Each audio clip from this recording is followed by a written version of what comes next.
ಎಲ್ಲ ಸ್ನೇಹಿತರಿಗೆ ನಮಸ್ಕಾರ. ಜ್ಞಾನಗಂಗೋತ್ರಿ ಸ್ಪರ್ಧಾತ್ಮಕ ಪರೀಕ್ಷಾ ತರಬೇತಿ ಕೇಂದ್ರ ವಿಜಯನಗರ ಬೆಂಗಳೂರು ಇಲ್ಲಿಗೆ ತಮಗೆಲ್ಲರಿಗೂ ಸ್ವಾಗತ. Friends, I welcome you all to Jnanagangotri competitive examinations coaching centre Vijayanagar Bengaluru. ಸ್ನೇಹಿತರೆ, ನಾವು ಈ ಕಲಿಕಾ ಸರಣಿಯಲ್ಲಿ SSC GD general duty constable ಪರೀಕ್ಷೆಗೆ ನಡೆದಂತ PYQಗಳನ್ನ ಬಿಡಿಸ್ತಾ ಇದ್ವಿ. ಸ್ನೇಹಿತರೆ, ನಾವು 4/2/2025 ನಡೆದ 2 ಶಿಫ್ಟ್ಗಳ ಪೇಪರ್ಗಳನ್ನ ಈಗಾಗಲೇ ಬಿಡಿಸಿ ನೋಡಿದೀವಿ.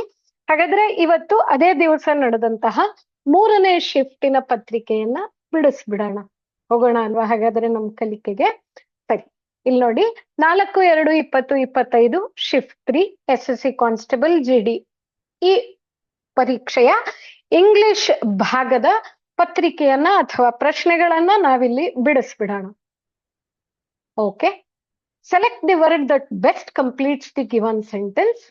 Determine the collocation through the sentence ಅಂತ ಹೇಳ್ತಾ ಇದ್ದಾರೆ. ಕೊಲೊಕೇಶನ್ ಅಂದ್ರೆ ಹೊಂದಾಣಿಕೆ ಅಥವಾ ಹೊಂದಿಕೆ ಅನ್ನುವಂಥದ್ದು ಕಲ್ತ್ಕೊಂಡಿದೀವಿ ಕಳೆದ ತರಗತಿಗಳಲ್ಲಿ. ಇಲ್ಲಿ ಏನ್ ಗೊತ್ತಾ ಸ್ನೇಹಿತರೆ, ಒಂದೇ ಒಂದು ಡೌಟ್ ನಿಮಗ್ ಬರ್ಬೋದು. ಡಿಟರ್ಮಿನ್ ಅನ್ನುವಂಥ ಪದಕ್ಕೆ ಇಲ್ಲಿ ಕ್ಯಾಪಿಟಲ್ ಲೆಟರ್ D ಬರ್ದಿದಾರಲ್ಲ, ಇದು ಸರಿನಾ ಅಂತ ಹೇಳಿ ಅನ್ನಿಸ್ಬೋದು. ತಪ್ಪಾಗಿದೆ ಅದು. ಆದ್ರೆ ನಾವು ಮೇನ್ ಪೇಪರ್ ಅಲ್ಲಿ ಹೇಗಿತ್ತು ಹಾಗೆ ನಿಮ್ಮ ಕ್ವೆಶ್ಚನ್ ಪೇಪರ್ ಅನ್ನ ನಾವು ಹಂಗೆ ಕಾಪಿ ಮಾಡಿದೀವಿ. ಆದ್ದರಿಂದ ಅಲ್ಲಿ ಏನಿತ್ತೋ ಅದನ್ನ ಕಾಪಿ ಮಾಡಿದೀವಿ. ನೀವು ಬರೆಯುವಾಗ ಮಾತ್ರ ವಾಕ್ಯದ ಮಧ್ಯದಲ್ಲಿ ಎಲ್ಲೂ ಕೂಡ unless it is a proper noun, ನಿರ್ದಿಷ್ಟ ನಾಮಪದವಾದಲ್ಲಿ ಅಥವಾ ನಾನು ಅನ್ನುವಂತಹ ಪ್ರೋನೌನ್ ಆದಲ್ಲಿ ಮಾತ್ರ ಕ್ಯಾಪಿಟಲ್ ಲೆಟರ್ ನ ಬಳಸ್ಬೇಕು. ಹಾಗಿಲ್ಲ ಅಂದ್ರೆ ಬಳಸಬಾರದು ಅನ್ನುವಂಥದ್ದನ್ನ ನೆನಪಲ್ಲಿ ಇಟ್ಕೊಂಡ್ಬಿಡಿ. ವಾಕ್ಯದ ಮಧ್ಯದಲ್ಲಿ ಎಲ್ಲೂ ಬಳಸಬಾರ್ದು. ವಾಕ್ಯದ ಆರಂಭವನ್ನ ಎಂದೂ ಕೂಡ ಸ್ಮಾಲ್ ಲೆಟರ್ ಅಲ್ಲಿ ಮಾಡಬಾರ್ದು. ಕ್ಯಾಪಿಟಲ್ ಲೆಟರ್ ಅಲ್ಲೇ ವಾಕ್ಯವನ್ನ ಆರಂಭಿಸಿ ಮಧ್ಯದಲ್ಲಿ ಕ್ಯಾಪಿಟಲ್ ಲೆಟರ್ಗಳನ್ನ ಬಳಸಬೇಡಿ ಅನ್ನುವಂಥದ್ದು ಸರಿಯಾದದ್ದು. ಆಗ್ಬೋದಾ? ಹೋಗೋಣ ಅಲ್ವಾ ಹಾಗಾದ್ರೆ ಪ್ರಶ್ನೆಗಳಿಗೆ. ನಾವು Varun the chef dashed up A delicious meal in just 30 minutes ಅಂತ ಇದೆ. ವರುಣ್ ಅನ್ನುವ ಮುಖ್ಯ ಬಾಣಸಿಗ ಕೇವಲ 30 ನಿಮಿಷಗಳಲ್ಲಿ ಒಂದು ಸ್ವಾದಿಷ್ಟಕರ ಊಟವನ್ನ ತಯಾರಿಸಿ ಬಿಟ್ಟರು ಅಂತ ಹೇಳ್ತಾ ಇದ್ದಾರೆ. ಈ ತಯಾರಿಸಿ ಬಿಟ್ಟರು ಅನ್ನುವಂತಹ ಪದ ಏನು ಇಂಗ್ಲಿಷ್ ಅಲ್ಲಿ? ಇಲ್ಲಿ ಕೊಟ್ಟಿರೋ ಆಪ್ಷನ್ಸ್ ಅಲ್ಲಿ ನಾವು ಹುಡುಕಬೇಕು, ಸರಿ ಅಲ್ವಾ? ಹೆಲ್ಡ್ ಅಂತ ಕೊಟ್ಟಿದ್ದಾರೆ. ನಾ ಬರ್ತೀನಿ. ಆಪ್ಷನ್ ಎ ಆನ್ಸರ್ ಆಗಿರೋದ್ರಿಂದ ಅದರ ಎಕ್ಸ್ಪ್ಲನೇಷನ್ಗೆ ನಾ ಬರ್ತೀನಿ. ಹೆಲ್ಡ್, ಹೋಲ್ಡ್ ಅನ್ನುವಂತಹ ಪದಕ್ಕೆ ಹೆಲ್ಡ್ ಅನ್ನೋದು ಪಾಸ್ಟ್ ಟೆನ್ಸ್. ಹೆಲ್ಡ್ ಅಂದ್ರೆ ಹಿಡಿದಿಟ್ಟುಕೋ, ಹಿಡಿ ಅನ್ನುವಂಥ ಅರ್ಥಗಳು ಬರುತ್ತೆ. ಆದ್ದರಿಂದ ಊಟವನ್ನ ಹಿಡಿದಿಡು ಅನ್ನೋದಕ್ಕೆ ಅರ್ಥವಿಲ್ಲ. ಆ ಪದವನ್ನ ಬಿಟ್ಬಿಟ್ವಿ. ಆಪ್ಷನ್ ಆಗೋದಿಕ್ಕೆ ಸಾಧ್ಯ ಇಲ್ಲ, ಇದು ಆನ್ಸರ್ ಅಲ್ಲ ಅಂತ ಬಿಟ್ಬಿಟ್ವಿ. ಕೆಪ್ಟ್ ಅಂತ ಇದೆ. ಕೆಪ್ಟ್ ಅಂದ್ರೆ ಇಟ್ಟರು. ಕೀಪ್ ಅನ್ನುವಂಥದ್ದರ ಪಾಸ್ಟ್ ಟೆನ್ಸ್ ಇದಾಗಿರೋದ್ರಿಂದ ಕೆಪ್ಟ್ ಅಂತ. ಇಟ್ಟರು ಅನ್ನೋದಿಕ್ಕೂ ಅರ್ಥ ಇಲ್ಲ, ಅದರಿಂದ ಇದನ್ನು ಕೂಡ ಅಲ್ಲ ಅಂತ ನಿರ್ಧರಿಸ್ಬಿಟ್ವಿ.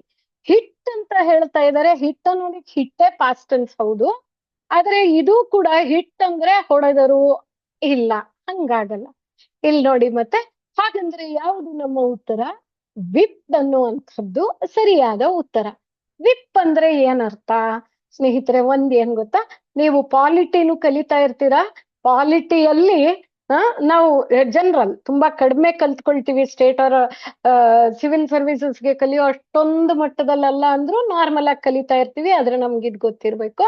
ವಿಪ್ ಅಂತ ಹೇಳಿದ್ರೆ ಪೊಲಿಟಿಕಲ್ ಟರ್ಮ್ ಅಲ್ಲಿ ಬೇರೆ ಅರ್ಥ, ಅದನ್ನ ಬಿಟ್ಬಿಡೋಣ. ಇಲ್ಲಿ ಅಸಂದರ್ಭ ಆದ್ರಿಂದ ಅದ್ರ ಬಗ್ಗೆ ಮಾತಾಡೋದು ಬೇಡ.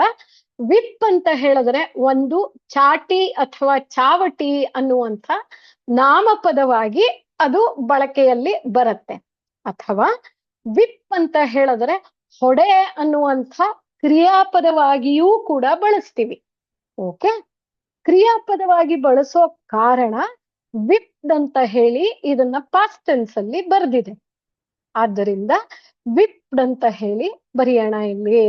ಹಾಗಾದ್ರೆ ವಿಪ್ಡ್ ಅಂತಂದ್ರೆ ಸರಿನಾ ಮೇಡಮ್ ಇದು ಅಂತ ನೀವೇನಾದ್ರೂ ಕೇಳಿದ್ದೆ ಆದ್ರೆ, ಯಾಕಂದ್ರೆ ಬಾರಿಸಿದ್ರು, ಹೊಡೆದ್ರು ಅನ್ನುವಂಥದ್ದು ಊಟಕ್ಕೆ ಹೆಂಗೆ ಸರಿಯಾಗುತ್ತೆ ಅಂತ ನೀವು ಕೇಳಿದ್ದೆ ಆದ್ರೆ, ಸ್ನೇಹಿತರೆ ಒಂದ್ ಏನ್ ಗೊತ್ತಾ, ಇಲ್ಲಿ we will just understand this. ನಾವು ಯಾವುದೇ ಮಾತನ್ನ ಬರೆದ್ರೂ ಕೂಡ ಓಕೆ, ಇಲ್ಲಿ ಎರಡು ಭಾಷೆ, ಭಾಷೆ ಅಲ್ಲ ಎರಡು ಭಾಷ್ಯ ಅಂತ ಹೇಳೋಣ. ಟು ಪಾರ್ಲೆನ್ಸಸ್, ಎರಡು ಭಾಷ್ಯಗಳಲ್ಲಿ. ಒಂದ್ ಏನ್ ಗೊತ್ತಾ, ಸಾಹಿತ್ಯಿಕ ಅಂತ ಹೇಳಿ, ಮತ್ತೊಂದು ಆಡು ಭಾಷೆ ಅಂತ. ಸಾಹಿತ್ಯಿಕ ಭಾಷೆ ಅಂತಂದ್ರೆ ಲಿಟರರಿ ಅಂತ ಹೇಳೋದಿಕ್ಕೆ ಸಾಹಿತ್ಯಿಕ ಭಾಷೆ. ಒಂದ್ ಎಕ್ಸಾಂಪಲ್ ಹೇಳಿ ಅಂದ್ರೆ, ಮಹಾರಾಜರು ರಾಜಸ್ಥಾನಕ್ಕೆ ಬಂದರು ಅಂತ ಹೇಳೋದು ಸಾಹಿತ್ಯದಲ್ಲಿ. ಅದೇ ನಾವೇನಾದ್ರೂ ಕೊಲೋಕ್ವಿಯಲ್ ಲ್ಯಾಂಗ್ವೇಜ್, ಕೊಲೋಕ್ವಿಯಲ್ ಅಂತ ಹೇಳಿದ್ರೆ ಆಡು ಭಾಷೆಯಲ್ಲಿ ಬಳಸಿದ್ರೆ COLLOQUIAL ಸ್ಪೆಲ್ಲಿಂಗ್ ಇದು. ಕೊಲೋಕ್ವಿಯಲ್ ಅಂದ್ರೆ ಆಡು ಭಾಷೆ. ನಾವು ಮಾತಾಡುವಾಗ ಬೊಡೆದು ಬಾರಿಸಿದ್ರು ಹೀಗೆಲ್ಲ ಹೇಳ್ತೀವಲ್ವಾ. ಇಲ್ಲಿ ಕೇವಲ 30 ನಿಮಿಷ ಅಂದ್ರೆ ಅರ್ಜೆಂಟ್ ಆಗಿ ಅಥವಾ ತ್ವರಿತವಾಗಿ ತುಂಬಾ ಫಾಸ್ಟ್ ಆಗಿ ಮಾಡ್ಬಿಟ್ರು ಅಂತ ಹೇಳೋದಿಕ್ಕೆ, ಬಿಸಾಕಿದ್ರು ನೋಡಿ ಅಂತ ಮಾತಾಡ್ತೀವಲ್ಲ, ಇದು ಆಡು ಭಾಷೆ. ಆಡು ಭಾಷೆ. ಆ ಕೊಲೋಕ್ವಿಯಲ್ ಲ್ಯಾಂಗ್ವೇಜ್ ಅಲ್ಲಿ ಮಾತಾಡುವಾಗ ವಿಪ್ಡ್ ಅನ್ನುವಂಥದ್ದು ಸರಿಯಾದಂಥ ಆಯ್ಕೆ ಇಲ್ಲ ಆಗುತ್ತೆ. ಸರಿ ಅಲ್ವಾ? ಹೆಲ್ಡ್, ಕೆಪ್ಟ್, ಹಿಟ್ ಇದು ಯಾವುದು ಆಗೋದಿಲ್ಲ ಇಲ್ಲಿ. ಈ ಸಂದರ್ಭಕ್ಕೆ, ಈ ವಾಕ್ಯಕ್ಕೆ ಬ್ಲಾಂಕ್ ಫಿಲ್ ಮಾಡುವಂಥ ಪದ ವಿಪ್ಡ್ ಅಂತ. ಅರ್ಥ ಆಯ್ತಲ್ವಾ? ನಾ ಮೊದ್ಲೇ ಹೇಳಿದೀನಿ, ಏನೇ ಡೌಟ್ಸ್ ಇದ್ರು ಕೂಡ ಪರದೆ ಮೇಲೆ ಫೋನ್ ನಂಬರ್ಗಳು ಕಾಣಿಸ್ತಾ ಇದೆ ನಿಮಗೆ. ಈ ನಂಬರ್ಗೆ ನೀವು ಫೋನ್ ಮಾಡಬಹುದು, ಅಥವಾ ನೀವು ನಮ್ಮನ್ನ ಡೈರೆಕ್ಟ್ ಆಗಿ ಕೂಡ ವಿಜಯನಗರ, ಬೆಂಗಳೂರಲ್ಲಿ ಭೇಟಿ ಮಾಡಬಹುದು. ಆಗ್ಬೋದಾ? ಹೋಗೋಣ ಅಲ್ವಾ ಮುಂದಿನ ಪ್ರಶ್ನೆಗೆ. ಮುಂದೆ ಹೇಳ್ತಾ ಇದ್ದಾರೆ, select the most appropriate option that can substitute the underlined segment in the given sentence ಅಂತ ಹೇಳ್ತಾ ಇದ್ದಾರೆ. ಏನ್ ಗೊತ್ತಾ, ವಾಕ್ಯದ ಪಕ್ಕದಲ್ಲೇ ನಾನು ಕೆಲವೊಂದು ಕಡೆ ಸೆಂಟೆನ್ಸಸ್ ನ ಬರ್ದಿರೋದು ಸ್ಲೈಡ್ ಅಡ್ಜಸ್ಟ್ಮೆಂಟಿಗೆ ಅಷ್ಟೇನೆ ಬರ್ದಿದ್ದೀನಿ. ನೀವ್ ಇದನ್ನ ನೋಡ್ಕೊಳ್ತಾ ಬಂದ್ಬಿಟ್ರೆ ಗೊತ್ತಾಗ್ಬಿಡತ್ತೆ ಅಷ್ಟೇನೆ. ನಾ ಹೇಳುವಾಗ ಕೂಡ ಸ್ಪಷ್ಟವಾಗಿ ನಿಮಗೆ ಪ್ರತ್ಯೇಕಿಸಿ ಹೇಳ್ತಾ ಇದ್ದೀನಿ. ಆಗ್ಬೋದಲ್ವಾ? ಪ್ರಶ್ನೆ ಏನ್ ಹಾಗಾದ್ರೆ, she always do Har work in time ಅಂತ ಹೇಳ್ತಾ ಇದ್ದಾರೆ. ಇಲ್ಲಿ ಮಿಸ್ಟೇಕ್ ಆಗ್ಬಿಟ್ಟಿದೆ. ಆಲ್ವೇಸ್ ಡೂಯಿಂಗ್ ಅಂತ ಬರೆಯೋಣವಾ? ಆಲ್ವೇಸ್ ಡೂ ಅನ್ನೋದಕ್ಕೆ ಬದಲು ಏನ್ ಬರಿಬೇಕು? ಆಲ್ವೇಸ್ ಡೂಯಿಂಗ್ ಅನ್ನೋಣವಾ? ರಾಂಗ್ ಆಗೋಯ್ತು. ಆಲ್ವೇಸ್ ಡೂಯಿಂಗ್ ಅನ್ನೋದು ಕಂಟಿನ್ಯೂಸ್ ಟೆನ್ಸ್ ಅಲ್ಲಿ ಬಂದ್ಬಿಡುತ್ತೆ, ಆಗೋದಿಲ್ಲ. ಆದ್ರೆ ಆಲ್ವೇಸ್ ಡನ್ ಅಂತ ಆಲ್ವೇಸ್ ವಿಲ್ ಡನ್ ಅಂತ ಬರಿತಾ ಇದ್ದಾರೆ. ವಿಲ್ ಡನ್ ಅನ್ನುವಂಥದ್ದಂತೂ ಗ್ರಾಮರೇ ಅಲ್ಲ, ವ್ಯಾಕರಣವೇ ಅಲ್ಲ ಇದು. ಯಾಕಂದ್ರೆ ವಿಲ್ ಬರೆದು ಬಿಟ್ಟು ಡನ್ ಬರಿಬೇಕು ಅಂದ್ರೆ ನಾನ್ ಬಿ ಫಾರಂ ಅನ್ನ ಮಧ್ಯೆ ಬಳಸ್ಬೇಕಲ್ವಾ? ಬಳಸಲೇ ಇಲ್ಲ. ಆದ್ರಿಂದ ಇದು ಮಿಸ್ಟೇಕ್ ಆಗೋಯ್ತು. ಆಲ್ವೇಸ್ ಡನ್ ಅನ್ನೋಣ ಇಲ್ಲ, ಇದು ಕೂಡ ತಪ್ಪಾಗೋಯ್ತು. ಸ್ನೇಹಿತರೆ, ನಾ ಮೊದಲು ಹೇಳಿದ್ದೀನಿ, ಯೂಟ್ಯೂಬ್ ಅಲ್ಲೇ ಜ್ಞಾನಗಂಗೋತ್ರಿಯ ಗ್ರಾಮರ್ ಸರಣಿ ಇದೆ, ದಯವಿಟ್ಟು ಅದನ್ನ ರೆಫರ್ ಮಾಡ್ತಾ ಇರಿ. ನಮ್ಮ ಮಧ್ಯದಲ್ಲಿ ಇಲ್ಲಿ ಸಂದರ್ಭ ಬಂದಾಗೆಲ್ಲ ಪ್ರಶ್ನೆಗಳಲ್ಲಿ ಕೂಡ ನಿಮಗೆ ಆ ಒಂದು ಕಾನ್ಸೆಪ್ಟ್ ನ, ಆ ಒಂದು ರೆಫರೆನ್ಸಸ್ ನಾ ಹೇಳ್ತಾ ಇರ್ತೀನಿ. ಸಂಪೂರ್ಣ ಗ್ರಾಮರ್ ಅನ್ನ ನೀವು ತಗೊಳ್ಬಹುದು, ಅಲ್ಲಿ ನೋಡಬಹುದು. ಹೆಚ್ಚಿನ ಮಾಹಿತಿ ಮತ್ತು ಕ್ಲಾರಿಟಿಗೆ ನೀವು ನಮ್ಮನ್ನ ಭೇಟಿ ಮಾಡಿ ಅಥವಾ ಫೋನ್ ಆಯಿಸಿ ಪರದೆ ಮೇಲೆ ಕಾಣ್ತಾ ಇರುವಂತ ಫೋನ್ ನಂಬರ್ಗಳಿಗೆ. ಸರಿ, ಈಗ ಉತ್ತರಕ್ಕೆ ಬಂದ್ಬಿಟ್ರೆ, ಶಿ ಅಂತ ಅನ್ನುವಂಥದ್ದು ಏನು? ಶಿ ಅಂತ ಹೇಳಿದ್ರೆ ಪ್ರೋನೌನ್, ಸರ್ವನಾಮ. ಯಾರು? ನಾನು ಅಲ್ಲ, ನೀವು ಅಲ್ಲ, ಯಾರು? ಶಿ ಅಂದ್ರೆ ಅವಳು ಅಂತ ಆಗೋಯ್ತಲ್ವಾ? ಅವಳು ಅಂತ ಹೇಳಿದ್ರೆ ಥರ್ಡ್ ಪರ್ಸನ್ ಆಯ್ತು. ಹಾಗೆ ಶಿ ಅಂತ ಹೇಳ್ತಾ ಇದ್ದಾರೆ, ಆದ್ರಿಂದ ಸಿಂಗ್ಯುಲರ್ ಆಗೋಯ್ತು. ಸಿಂಗ್ಯುಲರ್ ಥರ್ಡ್ ಪರ್ಸನ್ ಅಲ್ಲಿ ಮಾತಾಡುವಾಗ, ನಾನು ಒಬ್ರೇ ಅಂತ ಮಾತಾಡುವಾಗ ನಾನು ಹೇಗಪ್ಪ ಮಾತಾಡ್ಬೇಕು? ಕನ್ನಡದಲ್ಲಾದ್ರೂ ಅಷ್ಟೇ. ನೀನು ಅಂದ್ರೆ ಬಾ ಅಂತ ಹೇಳ್ತೀವಿ, ನೀವು ಅಂದ್ರೆ ಬನ್ನಿ ಅಂತೀವಿ, ಹೌದಲ್ವಾ? ನೀನು ಅಂದ್ರೆ ಮಾಡು ಅಂತ ಹೇಳ್ತೀವಿ, ನೀವು ಅಂದ್ರೆ ಮಾಡಿ ಅಂತ ಹೇಳ್ತೀವಿ. ಹೀಗೇನೆ ಶಿ ಅಂತ ಹೇಳಿದ್ರೆ ಆಲ್ವೇಸ್, ಇಲ್ಲಿ ಯಾವುದು ಕ್ರಿಯಾಪದ? ಯಾವುದು? ಡೂ ಅನ್ನುವಂಥದ್ದು ಕ್ರಿಯಾಪದ ಇದೆಯಲ್ಲ. ಹಾಗಾದ್ರೆ ಇವರು singular. She always does her work in time. Does ಅನ್ನುವಂಥದ್ದು ಸರಿಯಾದಂಥ ಮಾತು, ಸರಿಯಾದ ಕ್ರಿಯಾಪದದ ಬಳಕೆ ಇದಾಗಿರತ್ತೆ. ಆದ್ರಿಂದ ನಾನು ಆಲ್ವೇಸ್ ಡಸ್ ಅಂತ ಬರಿಬೇಕು, ಡೂ ಬರಿಬಾರ್ದು. She always does her work in time ಅಂತ ಹೇಳೋದು ಸರಿಯಾಗಿದೆ. ಆಗ್ಬೋದಾ? ಹೋಗೋಣ ಮುಂದಕ್ಕೆ. ಮುಂದೆ 63ನೇ ಪ್ರಶ್ನೆ. Select the incorrectly spelt word in the given sentence.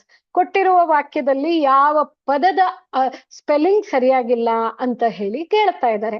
The atmosphere at the concert was electric ಅಂತ ಹೇಳಿ ಹೇಳ್ತಾ ಇದ್ದಾರೆ. ಅಟ್ಮಾಸ್ಫಿಯರ್, ಆ ಕಚೇರಿಗೆ ಹೋದ್ವಿ, ಅಲ್ಲಿನ ವಾತಾವರಣ ತುಂಬಾ ಚೈತನ್ಯ ಪೂರಕವಾಗಿತ್ತು ಅಂತ ಹೇಳೋದಿಕ್ಕೆ ಎಲೆಕ್ಟ್ರಿಕ್ ಅಂತ ಹೇಳ್ತೀವಿ. ಶಾಕ್ ಹೊಡೆದ್ ಬಿಟ್ರೆ ನಾವು ಎಷ್ಟು ಆಕ್ಟಿವ್ ಆಗ್ಬಿಡ್ತೀವಿ, ಇಲ್ಲ ದೂರ ಬಿದ್ದ್ಬಿಡ್ತೀವಿ, ಹೊರಟೋಗ್ತೀವಿ. ಅದಕ್ಕೆ ಎಲೆಕ್ಟ್ರಿಕ್ ಅಂದ್ರೆ it should always B electrifying. Electrifying ಅಂದ್ರೆ ಕೀಪ್ ಆನ್ ಟೋಸ್ ಅಂತ ಹೇಳ್ತೀವಿ ನೋಡಿ, ಆ ಇಡಿಯಂಗೆ ಹೇಳುವಂತ ಮಾತು. ಸೊ ಆದ್ದರಿಂದ ವಾಸ್ ಎಲೆಕ್ಟ್ರಿಕ್ ಅಂದ್ರೆ ತುಂಬಾ ಚೆನ್ನಾಗಿತ್ತು, ತುಂಬಾ ಚೈತನ್ಯ ಪೂರಕವಾಗಿತ್ತು, ಚೇತೋಹಾರಿಯಾಗಿತ್ತು ಅನ್ನುವಂಥ ಮಾತುಗಳಿಗೆ. ಆದ್ರೆ ಇಲ್ಲಿ ವಾಸು, ಅಟ್ಮಾಸ್ಫಿಯರು, ಎಲೆಕ್ಟ್ರಿಕ್ ಇದು ಎಲ್ಲದಕ್ಕೂ ಸ್ಪೆಲ್ಲಿಂಗ್ ಸರಿಯಾಗೇ ಇದೆ.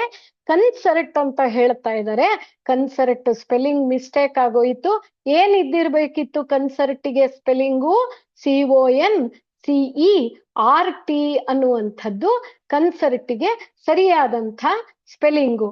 ಇದಕ್ಕೆ ಕನ್ನಡದಲ್ಲಿ ಏನನ್ನೋಣ? ಕಚೇರಿ ಅಂತ ಹೇಳಿ ಬರಿಬೇಕು. ಹೌದಾ? ಕಚೇರಿ ಅಂತ ಹೇಳಿ ಬರಿಬೇಕು.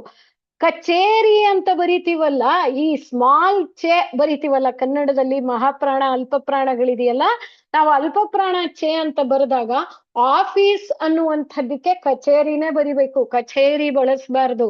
ಕಚೇರಿ ಬಳಸುವಂಥದ್ದು ಕೇವಲ ಕನ್ಸರ್ಟಿಗೆ ಮಾತ್ರ. ಸಂಗೀತ ಕಚೇರಿ ಅಲ್ವಾ, ನೃತ್ಯ ಕಚೇರಿ, ಅಥವಾ ಯಾವುದೋ ಒಂದು ಭಾಷಣ, ಒಂದ್ ಸ್ವಲ್ಪ ಜನರ ಗುಂಪು ಒಂದು ಮನರಂಜನೆಗೆ, ಮಾಹಿತಿಗೆ, ನಾವೇನಾದ್ರೂ ಮನರಂಜನೆಯೇ ಸಾಧಾರಣವಾಗಿ ಮನರಂಜನೆಗೆ ಸೇರುವಂಥದ್ದಕ್ಕೆ ಕನ್ಸರ್ಟ್ ಅಂತ ಹೇಳ್ತೀವಿ. ಅದು ಕಚೇರಿ. ಸರಿ ಅಲ್ವಾ? ಲೈವ್ ಕನ್ಸರ್ಟ್, ಅದಕ್ಕೆ ಕಚೇರಿ ಅಂತ ಕನ್ನಡದಲ್ಲಿ ಹೇಳೋಣ. ನಾವು ಸ್ಪೆಲ್ಲಿಂಗ್ ಕೂಡ ಕರೆಕ್ಟ್ ಆಗಿ ಕಲ್ತ್ಕೊಂಡ್ಬಿಟ್ವಿ. CONCERT ಅನ್ನುವಂಥದ್ದು ಸರಿಯಾದ ಸ್ಪೆಲ್ಲಿಂಗ್. ಸ್ನೇಹಿತರನ್ನ ಪದೇ ಪದೇ ಹೇಳ್ತಾ ಇದ್ದೀನಿ, ಬುಕ್ ಪೇಪರು ಅಥವಾ ಪುಸ್ತಕ ಇಟ್ಕೊಂಡ್ಬಿಟ್ರೆ ಇನ್ನ ಒಳ್ಳೇದು. ಪುಸ್ತಕ ಪೆನ್ಸಿಲ್ ಇಟ್ಕೊಂಡು ಕ್ಲಾಸಿಗೆ ಕೂತ್ಕೊಳ್ಳಿ, ಎಲ್ಲವನ್ನೂ ನೋಟ್ ಮಾಡ್ಕೊಳ್ಳಿ, ಎಲ್ಲ ಸ್ಪೆಲ್ಲಿಂಗ್ಗಳನ್ನ 25 ಸಲ ಬರೆದು ಅಭ್ಯಾಸ ಮಾಡ್ಕೊಳ್ಳಿ. This will definitely help you in your examination. ಆಗ್ಬೋದಾ? ಹಾಗಾದ್ರೆ ಮುಂದಿನ ಪ್ರಶ್ನೆಗೆ ಹೋಗ್ಬಿಡೋಣ ಅಲ್ವಾ. ಇವತ್ತು ಕಲ್ತಂತ ಹೊಸ ಕಾನ್ಸೆಪ್ಟ್ ಯಾವುದು ಅಂದ್ರೆ ಲಿಟ್ರರಿ ಮತ್ತೆ ಕೊಲೋಕ್ವಿಯಲ್ ಅನ್ನುವಂಥದ್ದು. ಹಾಗೆ ನೆನಪು ಮಾಡ್ಕೊಂಡಂಥದ್ದು ಡಿಟರ್ಮಿನ್ ಅನ್ನುವಂಥ ಪದವನ್ನ ನಾವು ಕ್ಯಾಪಿಟಲ್ ಲೆಟರ್ ಅಲ್ಲಿ ಬರಿಬಾರ್ದು ಅಂತ. ಹಾಗೆ ಪ್ರೊನೌನ್ಸಿಗೆ ಸಂಬಂಧಿಸಿದಂತೆ ಶಿ ಡಸ್ ಅಂತ ಬರಬೇಕು, ಡೂ ಬರಬಾರ್ದು ಅಂತ. ಹಾಗೆ ಕನ್ಸರ್ಟಿಗೆ ಸ್ಪೆಲ್ಲಿಂಗ್ ನ ಕಲ್ತ್ಕೊಂಡ್ವಿ. ಕಚೇರಿ, ಕಚೇರಿ ಎಲ್ಲ ಬಳಸಬೇಕು ಕನ್ನಡದಲ್ಲಿ ಅನ್ನುವಂಥ ಮಾತನ್ನ ಕೂಡ ನಾವು ಕಲ್ತ್ಕೊಂಡ್ವಿ. ಹಾಗಾದ್ರೆ ನಾವು ಮುಂದಿನ ಪ್ರಶ್ನೆಗೆ ಹೋಗ್ಬಿಡೋಣ. ಸರಿ ಅಲ್ವಾ? ಓಕೆ. 64ನೇ ಪ್ರಶ್ನೆ. Select the sentence with N error in the adverb used ಅಂತ ಹೇಳಿ ಕೇಳ್ತಾ ಇದ್ದಾರೆ. ಅಂದ್ರೆ ಕ್ರಿಯಾ ವಿಶೇಷತೆಯಲ್ಲೇ ಮಿಸ್ಟೇಕ್ ಆಗಿದೆ ಅನ್ನುವಂಥ ಕ್ಲೂ ಕೂಡ ಅವರೇ ಕೊಟ್ಟುಬಿಟ್ಟಿದ್ದಾರೆ. ಹಾಗಂದ್ರೆ ಇಲ್ಲಿ ಎಲ್ಲಿ ಮಿಸ್ಟೇಕ್ ಆಗಿದೆ ನಾವ್ ಅದನ್ನ ನೋಡೋಣ. ಎಲ್ಲಾ ಸೆಂಟೆನ್ಸ್ಗಳನ್ನು ಮೊದಲು ಓದ್ಕೊಂಡ್ಬಿಡೋಣ. ನಾನು ರೀಡ್ ಸ್ಪೀಡ್ ಅಂತಾನೆ ಯೂಟ್ಯೂಬ್ ಅಲ್ಲಿ ವಿಡಿಯೋ ಮಾಡಿದ್ದೀನಿ. ರೀಡಿಂಗ್ ಸ್ಪೀಡ್ ಅನ್ನ ನೀವು ಹೆಂಗ್ ಇನ್ಕ್ರೀಸ್ ಮಾಡ್ಕೋಬೇಕು ಅನ್ನುವಂಥದ್ದನ್ನ ನಾ ಅಲ್ಲಿ ಹೇಳ್ಕೊಟ್ಟಿದ್ದೀನಿ. ದಯವಿಟ್ಟು ಆ ಸೀರೀಸ್ನು ಕೂಡ ನೀವು ಫಾಲೋ ಮಾಡಿ. ಕಾಂಪ್ರಹೆನ್ಷನ್, ರೀಡ್ ಸ್ಪೀಡ್ ಎಲ್ಲ ಮಾಡಿದ್ದೀನಿ. ಅದನ್ನ ನೋಡ್ಕೊಂಡ್ಬಿಟ್ರೆ ನಿಮ್ಗೆ ಓದುವಂಥ ಸ್ಪೀಡ್ ತುಂಬಾ ಫಾಸ್ಟ್ ಆಗುತ್ತೆ. ನೋಡ್ಕೊಳ್ಳಿ ಸ್ನೇಹಿತರೆ. ಸರಿ ಅಲ್ವಾ? ನಾವು ಇಲ್ಲಿ ವಾಕ್ಯವನ್ನ ನೋಡ್ತಾ ಹೋದ್ರೆ, the solution was applied so effective that it resolved the issue immediately ಅಂತ ಹೇಳಿ ಇದೆ. ಅಂತಂದ್ರೆ ಈ ವಾಕ್ಯದಲ್ಲಿ ಇರುವಂತಹ ಅಡ್ವರ್ಬ್ ಅಥವಾ ಕ್ರಿಯಾ ವಿಶೇಷಗಳು ಯಾವ್ಯಾವುದು ಅಂತ ಗುರ್ತು ಮಾಡ್ಕೊಂಡ್ಬಿಡೋಣ. ಒಂದು ಇಫೆಕ್ಟಿವ್ ಅನ್ನುವಂಥದ್ದು, ಮತ್ತೊಂದು ಇಮಿಡಿಯೇಟ್ಲಿ ಅನ್ನುವಂಥದ್ದು. ಯಾವ ಕ್ರಿಯಾ ಪದದ ಮೇಲೆ ಬಳಕೆ ಆಗಿದೆ ಅಂತ ಹೇಳಿದ್ರೆ, ಈ ಮೊದಲನೇದು ಇಫೆಕ್ಟಿವ್ ಅನ್ನೋದು ವಾಸ್ ಅಪ್ಲೈಡ್ ಅನ್ನುವ ಕ್ರಿಯಾಪದದ ಮೇಲೆ ಬಳಕೆ ಆಗಿದೆ. ಹಾಗೇನೆ ಇಮಿಡಿಯೇಟ್ಲಿ ಅನ್ನುವಂಥದ್ದು ಯಾವ ಪದವನ್ನ ಅಥವಾ ಯಾವ ಕ್ರಿಯಾಪದವನ್ನ ಇದು ವರ್ಣಿಸ್ತಾ ಇದೆ, ಮಾಡಿಫೈ ಮಾಡ್ತಾ ಇದೆ ಅಂದ್ರೆ ರಿಸಾಲ್ವ್ಡ್ ಅನ್ನುವಂತಹ ಕ್ರಿಯಾಪದವನ್ನ, ಇವೆರಡೂ ಕೂಡ ಕ್ರಿಯಾಪದಗಳು ವಾಸ್ ಅಪ್ಲೈಡ್ ಹಾಗೇನೆ ರಿಸಾಲ್ವ್ಡ್ ಅನ್ನುವಂಥದ್ದು, ಈ ಎರಡರ ಮೇಲೆ ಬರೆದಿರುವಂಥದ್ದು ಇಫೆಕ್ಟಿವ್ ಇಮಿಡಿಯೇಟ್ಲಿ. ಸರಿ ಅಲ್ವಾ?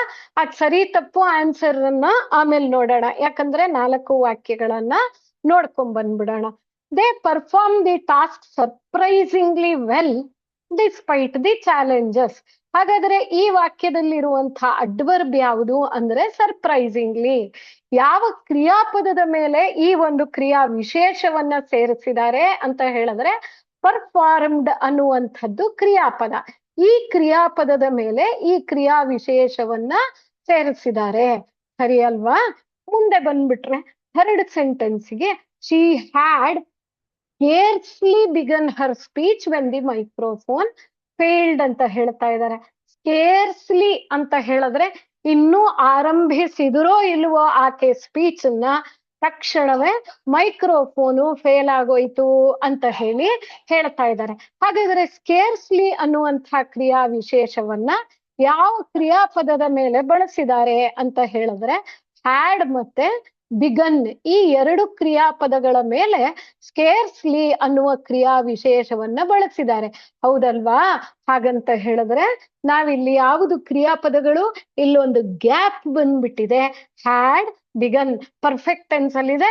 ದಯವಿಟ್ಟು ಸ್ನೇಹಿತರೆ ಟೆನ್ಸಸ್ ಕ್ಲಾಸ್ ಇದೆಯಲ್ಲ ಅದನ್ನ ನೋಡ್ಕೊಂಡ್ಬಿಡಿ, ಹೆಚ್ಚು ಸ್ಪಷ್ಟನೆ ಅಂತೂ ನಿಮಗ್ ಸಿಗುತ್ತೆ. ಆಗ್ಬೋದಾ? ಹೋಗೋಣವ ಮುಂದಿನ ವಾಕ್ಯಕ್ಕೆ. He spoke softly enough to avoid waking the baby. ಈ ವಾಕ್ಯದಲ್ಲಿನ ಅಡ್ವರ್ಬ್ ಅಥವಾ ಕ್ರಿಯಾ ವಿಶೇಷ ಯಾವುದು ಅಂದ್ರೆ ಸಾಫ್ಟ್ಲಿ ಅಂತ ಹೇಳಿ. ಯಾವ ಕ್ರಿಯಾಪದದ ಮೇಲೆ ಕ್ರಿಯಾ ವಿಶೇಷವನ್ನ ಸೇರಿಸಿದ್ದಾರೆ? ಸ್ಪೋಕ್ ಅನ್ನುವಂತಹ ಕ್ರಿಯಾಪದದ ಮೇಲೆ ಸಾಫ್ಟ್ಲಿ ಮೆತ್ತಗ್ ಮಾತಾಡಿದ್ರು. ಯಾಕೆ ಅಂತಂದ್ರೆ ಮಗು ನಿದ್ರಿಸ್ತಿತ್ತು. To avoid waking the baby ಎದ್ದೇಳದೆ ಇರ್ಲಿ ಅನ್ನುವ ಕಾರಣಕ್ಕೆ ಮೆತ್ತಗೆ ಮಾತಾಡಿದ್ರು ಅಂತ ಹೇಳಿ ಬಳಸಿದ್ದಾರೆ. ಆಗ್ಬೋದಾ? ಹಾಗಾದ್ರೆ ಇಲ್ಲಿ ಎಲ್ಲಾನುನೆ ಯಾವಾಗ್ಲೂ ಹಾಗಿರಲ್ಲ ನೆನಪಿಟ್ಕೊಳ್ಳಿ. ನೋಡಿ, ಮತ್ತೆ ಇಲ್ಲಿ ಬಳಸಿರುವಂತ ಈ ಭಾಗದಲ್ಲಿ ಎಲ್ಲ ಪ್ರಶ್ನೆಗಳಲ್ಲೂ ಎಲ್ಲ ವಾಕ್ಯಗಳಲ್ಲೂ ಬಳಸಿರುವಂತ ಎಲ್ಲ ಕ್ರಿಯಾ ವಿಶೇಷಗಳಲ್ಲಿ LY ಸೇರ್ಕೊಂಡಿದೆ. ಸಾಧಾರಣವಾಗಿ ಕ್ರಿಯಾ ವಿಶೇಷಗಳಿಗೆ LY ಸ್ಪೆಲ್ಲಿಂಗ್ ಸೇರ್ಕೊಂಡಿರುತ್ತೆ.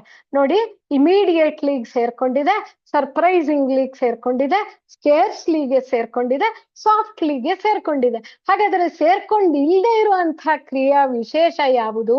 ಮತ್ತೆ ನೋಡಿ ಇಲ್ಲಿ ಹೇಳ್ತಾ ಇದ್ದಾರೆ ನೋಡಿ, ಇಫೆಕ್ಟಿವ್ ಅಂದ್ಬಿಟ್ರು.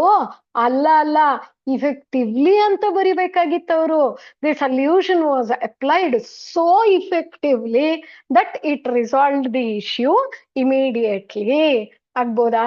ಆದ್ದರಿಂದ ಮಿಸ್ಟೇಕ್ ಇರುವಂಥದ್ದು ಈ ವಾಕ್ಯದಲ್ಲಿ ನಾವು ಸರಿ ಮಾಡಿದೀವಿ ಈಗ. ಆದ್ರಿಂದ ಎ ಅನ್ನುವಂಥ ಆಪ್ಷನ್ನು ನಿಮ್ಮ ಉತ್ತರವಾಗಿರಬೇಕು. ಹೋಗೋಣ ಹಾಗಾದ್ರೆ ಮುಂದೆ ಹೇಳ್ತಾ ಇದ್ದಾರೆ, ಪ್ರಶ್ನೆ ಕೇಳ್ತಿದ್ದಾರೆ.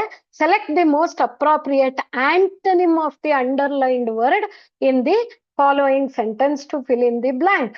ಆಂಟನಿಮ್ ಅಂತ ಹೇಳಿದ್ರೆ ವಿರುದ್ಧಾರ್ಥಕ ಪದ ಅಂತ ಹೇಳಿ ಕೇಳ್ತಾ ಇದ್ದಾರೆ ಅವರು.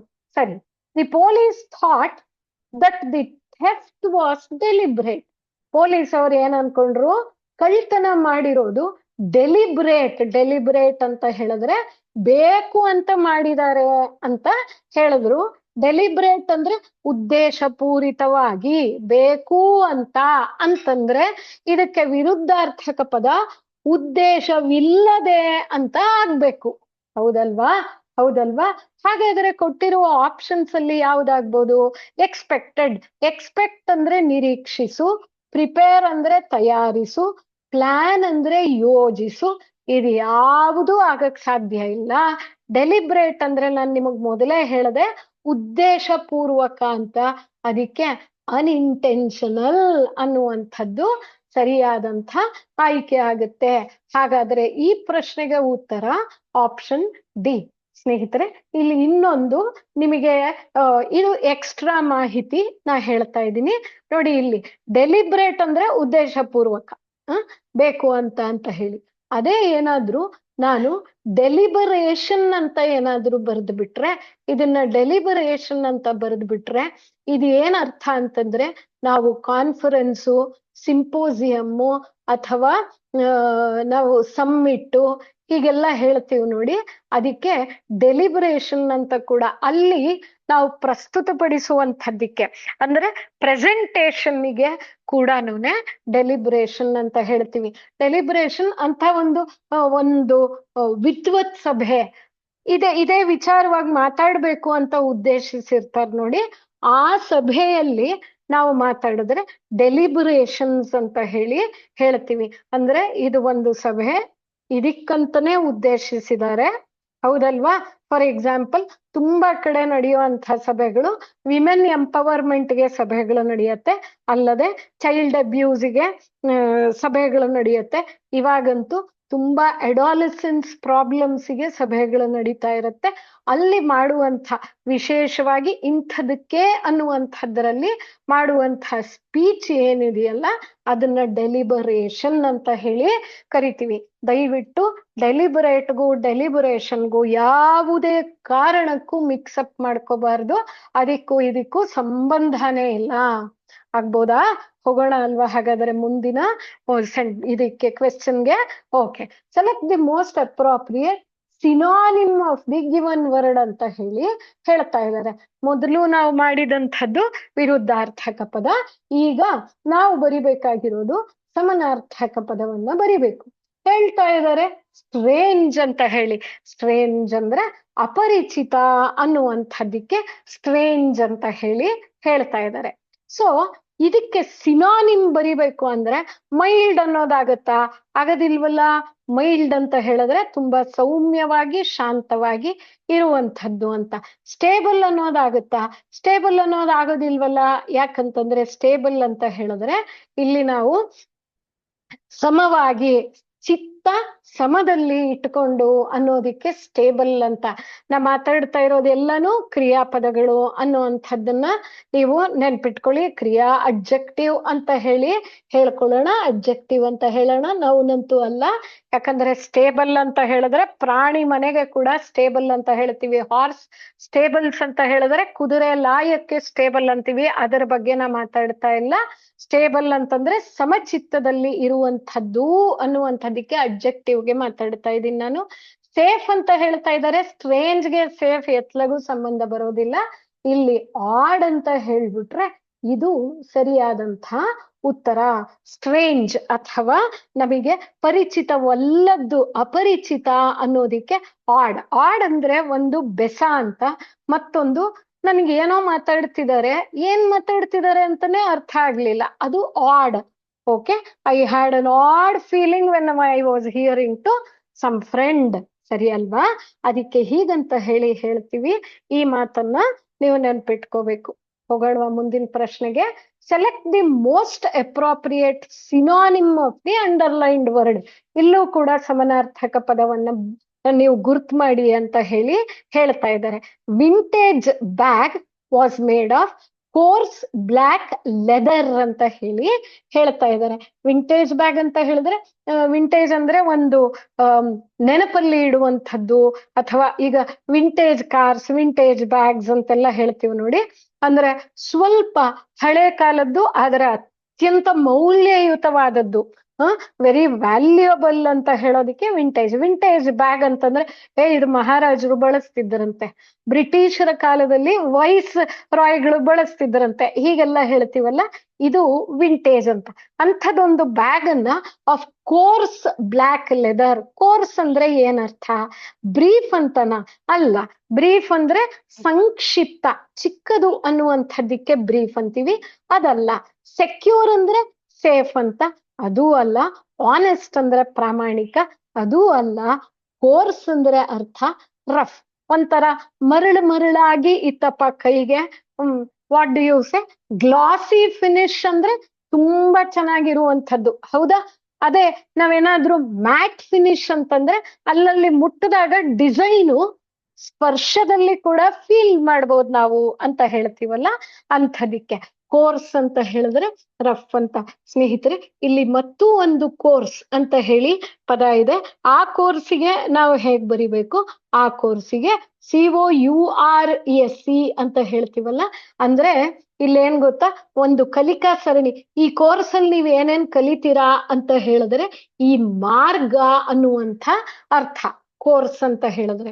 The river flows in the East course ಅಂತ ಹೇಳಿದ್ರೆ ಪೂರ್ವ ದಿಕ್ಕಿನಲ್ಲಿ, ಪೂರ್ವ ಮಾರ್ಗದಲ್ಲಿ ನದಿ ಹರಿತಾ ಇದೆ ಅನ್ನೋದಿಕ್ಕೆ ಕೋರ್ಸ್ ಅಂತ ಹೇಳ್ತೀವಿ. Come here, sit, you learn in this course ಅಂತ ಹೇಳಿದಾಗ ಈ ಒಂದು ಕಲಿಕಾ ಸರಣಿಯಲ್ಲಿ ಕೂತ್ಕೊಳ್ಳಿ, ಈ ಒಂದು ಮಾರ್ಗದಲ್ಲಿ ಕಲೀರಿ, ಅದು ಕೋರ್ಸು. COARSE ಈ ಸ್ಪೆಲ್ಲಿಂಗ್ ಅನ್ನ ಬರೆದಾಗ ಅದರ ಅರ್ಥ ರಫ್ ಅಂತ ಹೇಳ್ಬಿಟ್ಟು. ಅರ್ಥ ಆಯ್ತಲ್ವಾ ಸ್ನೇಹಿತರೆ? ಇದಿಷ್ಟು ಇಲ್ಲಿ ನಾವು ಕಲ್ತಂಥದ್ದು. ಅಂತಂದ್ರೆ ವಾಸ್ ಅಪ್ಲೈಡ್ ಅನ್ನುವಂಥದ್ದಕ್ಕೆ ಇಫೆಕ್ಟಿವ್ಲಿ ಸರಿ, ರಿಸಾಲ್ವ್ಡ್ ಅನ್ನೋದಕ್ಕೆ ಇಮಿಡಿಯೇಟ್ಲಿ. ನಾವಿಲ್ಲಿ ಇವತ್ತು ಕಲ್ತಿದ್ದು ಈ ಪ್ರಶ್ನೆಗೆ ಸಂಬಂಧಿಸಿದಂತೆ ನಾವು ಕಲ್ತಿದ್ದು ಆಡ್ವರ್ಬ್ಸ್ ಅಂದ್ರೆ ಕ್ರಿಯಾ ವಿಶೇಷಗಳನ್ನ. ಆಂಟನಿಮ್ ಕಲಿಯೋವಾಗ ನಾವು ಕಲ್ತಂತ ಎಕ್ಸ್ಟ್ರಾ ಮಾಹಿತಿ ಡೆಲಿಬ್ರೇಟ್, ಡೆಲಿಬರೇಷನ್ ಅನ್ನುವಂಥದ್ದು. ಹಾಗೆ ಸಮನಾರ್ಥಕ ಪದವನ್ನ ಕಲಿಬೇಕಾದ್ರೆ ಸ್ಟ್ರೇಂಜ್ ಅನ್ನೋದಿಕ್ಕೆ ಆಡ್ ಅನ್ನುವಂಥದ್ದು. ಕೋರ್ಸ್ ಅಂತ ಹೇಳೋದಿಕ್ಕೆ ನಾವು ಕಲ್ತಿದ್ದು ಇಲ್ಲಿ ಕೋರ್ಸ್ ಮತ್ತೆ ಕೋರ್ಸ್ ಎರಡು ಬೇರೆ ಬೇರೆ ಸ್ಪೆಲ್ಲಿಂಗ್ಗಳು, ಬೇರೆ ಬೇರೆ ಬಳಕೆಗಳನ್ನ ನಾವು ಕಲ್ತ್ಕೊಂಡಿದ್ದಾಯ್ತು. ಹೌದಲ್ವಾ? ಹಾಗಾದ್ರೆ ಹೋಗೋಣ ಮುಂದಿನ ಪ್ರಶ್ನೆಗೆ. Okay, just a sec, I have to rub this. Okay, ಸರಿನಾ? ಓಕೆ, ನಾವು ಬಂದ್ಬಿಡೋಣ 68ನೇ ಪ್ರಶ್ನೆ. Select the most appropriate option to fill in the blank. ಕೊಟ್ಟಿರುವಂತಹ ಬಿಟ್ಟ ಸ್ಥಳವನ್ನ ಭರ್ತಿ ಮಾಡಲು ಸೂಕ್ತ ಪದವನ್ನ ಆರಿಸಿ ಅಂತ ಹೇಳಿ ಹೇಳ್ತಾ ಇದ್ದಾರೆ. She is the one dash one the award ಅಂತ ಹೇಳ್ತಾ ಇದ್ದಾರೆ. ನೋಡಿ, ಈ ಮಾತನ್ನ ತುಂಬಾ ಸ್ನೇಹಿತರು ಇದನ್ನ ಓನ್ ಅಂತ ಹೇಳಿ ಓದ್ತೀರಾ, ಓದಬಾರದು. ಒನ್ ಅನ್ನೋದೇ ಸರಿಯಾದಂಥ ಉಚ್ಚಾರಣೆ. ವಿನ್ ಅಂತಂದ್ರೆ ಗೆಲ್ಲು ಅಂತ ಹೇಳಿ, ಗೆಲ್ಲು ಅನ್ನೋದಿಕ್ಕೆ ಒನ್ ಅನ್ನುವಂಥದ್ದು ಪಾಸ್ಟ್ ಟೆನ್ಸ್. ಹೌದಲ್ವಾ? ಮತ್ತೆ ಹೌದಲ್ವಾ? ಆದ್ದರಿಂದ ಇದನ್ನ ಒನ್ ಅಂತಾನೆ ಹೇಳಬೇಕು. ಈ ಒನ್ ಅಂದ್ರೆ ಒನ್ ಸಂಖ್ಯೆ, ಇದು ಇದೇ ಬೇರೆ ಅದೇ ಬೇರೆ. ಹೌದಲ್ವಾ? ಪ್ರತ್ಯೇಕಿಸ್ಕೋಬೇಕು. ನಮ್ ಕನ್ನಡದಲ್ಲಿ ಇಲ್ವಾ ಹೀಗೆ? ಇದೆಯಲ್ಲ, ನಾವು ಕನ್ನಡದಲ್ಲಿ ವಾ ಅಂತ ಬೇರೆ ಅಂತೀವಿ, ವಾ ಅಂತ, ಓ ವಾ ಬೇರೆ ಆಗುತ್ತಲ್ಲ, ಹಾಗೆ ಇಲ್ಲಿ ಒನ್ ಒನ್ ಅಂತ ಹೇಳಿ ಉಚ್ಚರಿಸ್ತೀವಿ. ನಾವಿದನ್ನ ಸರಿಯಾಗಿ ಅರ್ಥ ಮಾಡ್ಕೋಬೇಕು. ಸರಿ ಅಲ್ವಾ? ಆಯ್ತು, ಈಗ ಆನ್ಸರಿಗೆ ಬಂದ್ಬಿಡೋಣ. ನೋಡಿ, ಮತ್ತೆ ವಿಚ್ ಅಂತ ಹೇಳ್ತಾ ಇದ್ದಾರೆ. ವಿಚ್ ಅನ್ನೋದು ಸಾಧ್ಯನೇ ಇಲ್ಲ ಸ್ನೇಹಿತರೆ. ನಾವು ಈ ಪ್ರಶ್ನೆಗೆ ಕಲಿತಾ ಇರುವಂತಹದ್ದು ರಿಲೇಟಿವ್ ಪ್ರೊನೌನ್ಸ್ ಅನ್ನ ಕಲಿತಾ ಇದ್ದೀವಿ, ಸಂಬಂಧಿಸಿದ ಸರ್ವನಾಮಗಳನ್ನ ಕಲಿತಾ ಇದ್ದೀವಿ ನಾವು.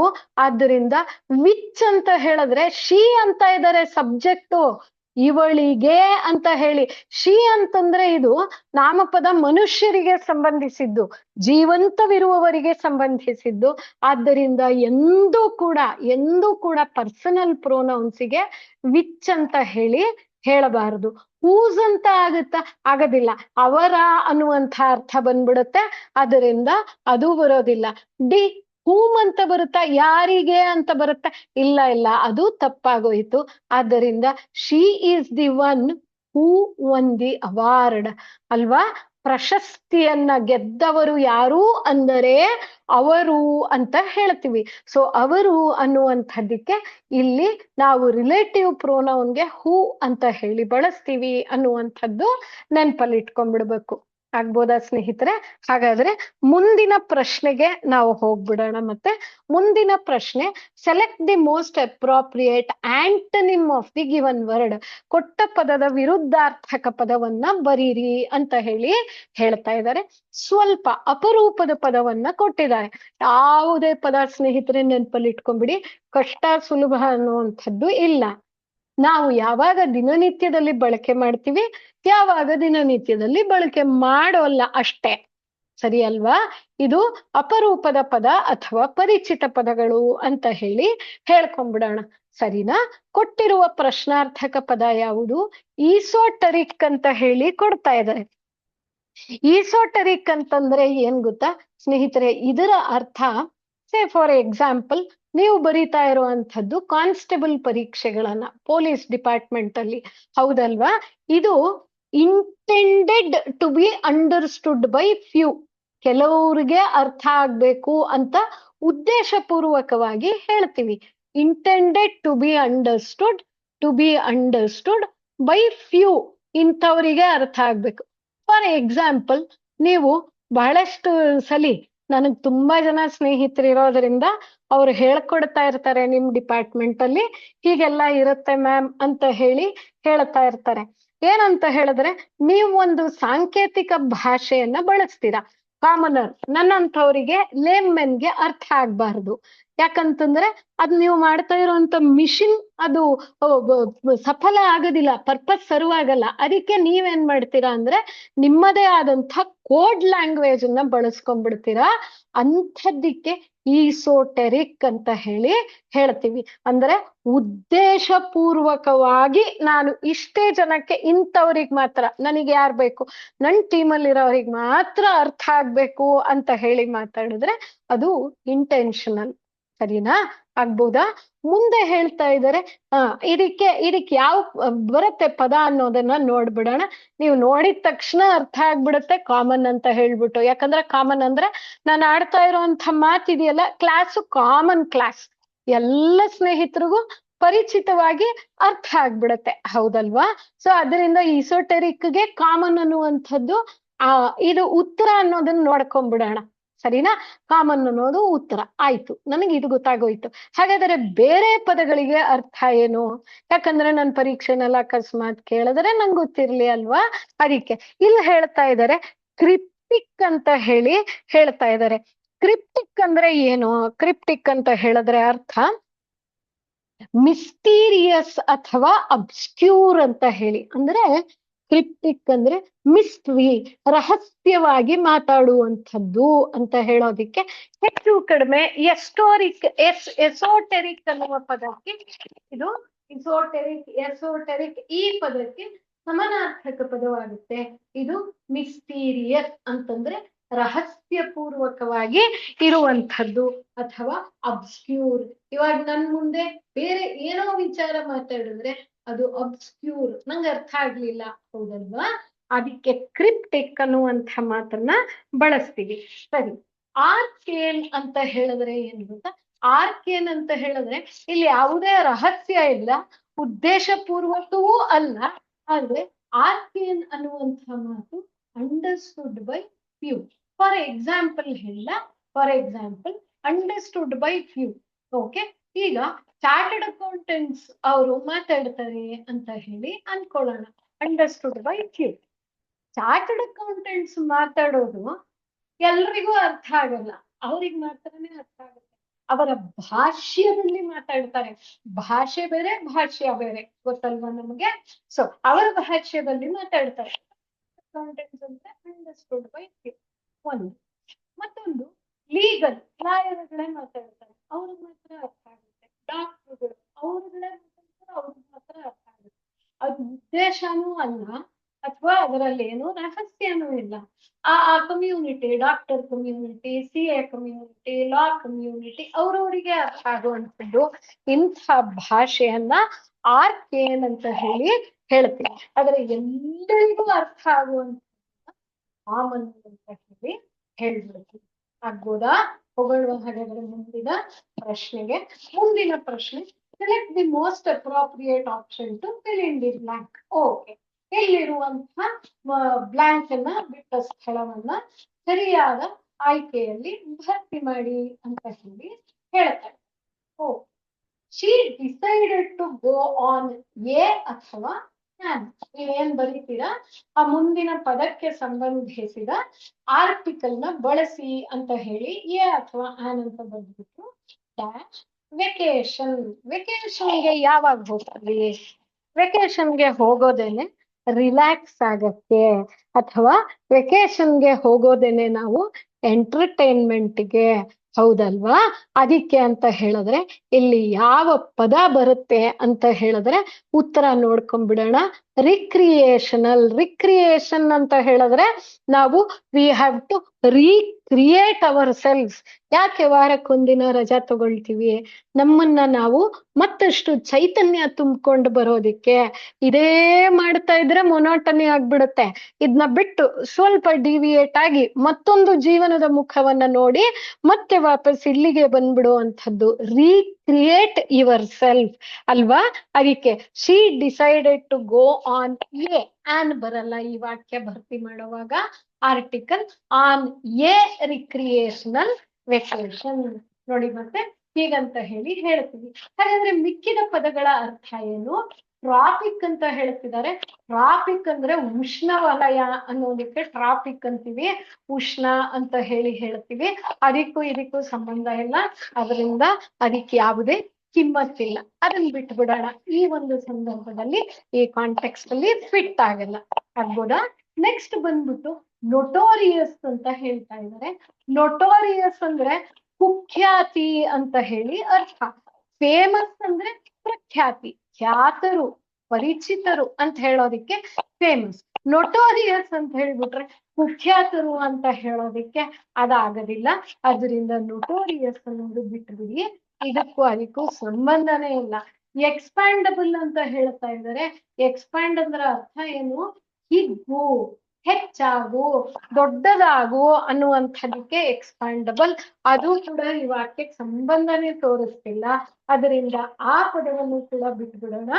ರಿಕ್ರಿಯೇಷನಲ್ ಅನ್ನುವಂಥದ್ದು ಸರಿಯಾದಂಥ ಮಾತು. ಹೋಗೋಣ ಹಾಗಾದ್ರೆ ಮುಂದಿನ ಕ್ವೆಶ್ಚನ್ಗೆ. ಮುಂದಿನ question, select the correct spelling of the underline incorrectly spelt word in the given sentence. ಕೊಟ್ಟಿರುವ ವಾಕ್ಯದಲ್ಲಿ ಯಾವ ಸ್ಪೆಲ್ಲಿಂಗ್ ಮಿಸ್ಟೇಕ್ ಆಗಿದೆ ಅಂತ ಹೇಳಿ ಕೇಳ್ತಾ ಇದ್ದಾರೆ. The next generation has become well travelled, tech ಸಾವಿ ಅಂಡ್ ಹಾರ್ಡ್ ವರ್ಕಿಂಗ್. ನಮಗೆ ಬಾಕಿ ಎಲ್ಲ ಪದಗಳು ಗೊತ್ತಾಗೋಯ್ತು. ನಮಗೆ ಎಲ್ಲಿ ಡೌಟ್ ಆಗೋದು ಅಂತ ಹೇಳಿದ್ರೆ, ಒಂದು ಟ್ರಾವೆಲ್ ಅಲ್ಲಿ ಡಬಲ್ ಎಲ್ ಬಳಸ್ಬೇಕಾ ಸಿಂಗಲ್ ಎಲ್ ಬಳಸ್ಬೇಕಾ ಡೌಟ್ ಆಗುತ್ತೆ. ಸ್ನೇಹಿತರೆ, ನೀವು ಯಾವಾಗೂ ಅಷ್ಟೇನೆ ಆಕ್ಸ್ಫರ್ಡ್ ಸೀರೀಸಿನ ಡಿಕ್ಷನರಿಯನ್ನ ಕೈಲಿ ಇಟ್ಕೊಳ್ಳಿ. ಯಾಕಂತಂದ್ರೆ ತುಂಬಾ ಸಲ ಸಿಸ್ಟಮ್ ಅಲ್ಲಿ ನಾವು ಹುಡುಕೋವಾಗ ಅದು ಅಮೆರಿಕನ್ ಇಂಗ್ಲಿಷ್ ಫೀಡ್ ಆಗಿರೋದ್ರಿಂದ ಆ ಸಾಫ್ಟ್ವೇರ್ ಅಲ್ಲಿ ನಿಮ್ಗೆ ಬರುವಂತಹದ್ದೇ ಕೆಲವೊಂದು ವಿಭಿನ್ನವಾಗಿ ಬರುತ್ತೆ. ನಮ್ಮ ಪರೀಕ್ಷೆನಲ್ಲಿ ನಾವು ಅಮೆರಿಕನ್ ಇಂಗ್ಲಿಷ್ ಬಳಸಲ್ಲ, ನಾವು ಬಳಸುವಂತದ್ದೇ ಬ್ರಿಟಿಷ್ ಇಂಗ್ಲಿಷ್. ಆದ್ರಿಂದ ಬ್ರಿಟಿಷ್ ಇಂಗ್ಲಿಷ್ ನಾವು ನೋಡ್ಕೋಬೇಕಂದ್ರೆ ಡಿಕ್ಷನರಿಯನ್ನ ಇಟ್ಕೊಂಡ್ಬಿಡಿ. ಹೆಚ್ಚಿಗೆ ನಮಗೆ ಗೂಗಲ್ ಸಹಾಯ ಮಾಡಲ್ಲ ಈ ವಿಚಾರಕ್ಕೆ ಬಂದಾಗ. ಅದರಿಂದ please keep a watch on this. ಆಗ್ಬೋದಾ ಸ್ನೇಹಿತರೆ? ಸರಿ, ಟ್ರಾವೆಲ್ ಅನ್ನುವಂಥದ್ದು ಸರಿಯಾಗಿದೆ ಡಬಲ್. ಹಾಗಾದ್ರೆ ಟೆಕ್ ಸಾವಿ ಅಂತ ಹೇಳಿ ಹೇಳ್ತಾ ಇದ್ದಾರೆ. ಇನ್ ಮಿಕ್ಕ ಯಾವ ಪದಗಳು ನಮ್ಗೆ ಡೌಟೇ ಇಲ್ಲ, ಯಾಕಂದ್ರೆ ತುಂಬಾ ಕಾಮನ್ ಆಗಿ ಬಳಸ್ತಾ ಇರುವಂಥದ್ದು. ಹಾಗಂದಾಗ ಯಾವ ಪದ ಸರಿಯಾಗಿದೆ? ಇಲ್ಲಿ 71ನೇ ಪ್ರಶ್ನೆಯ ಆನ್ಸರ್ ಏನ್ ಗೊತ್ತಾ? ಟೆಕ್ ಸಾವಿ.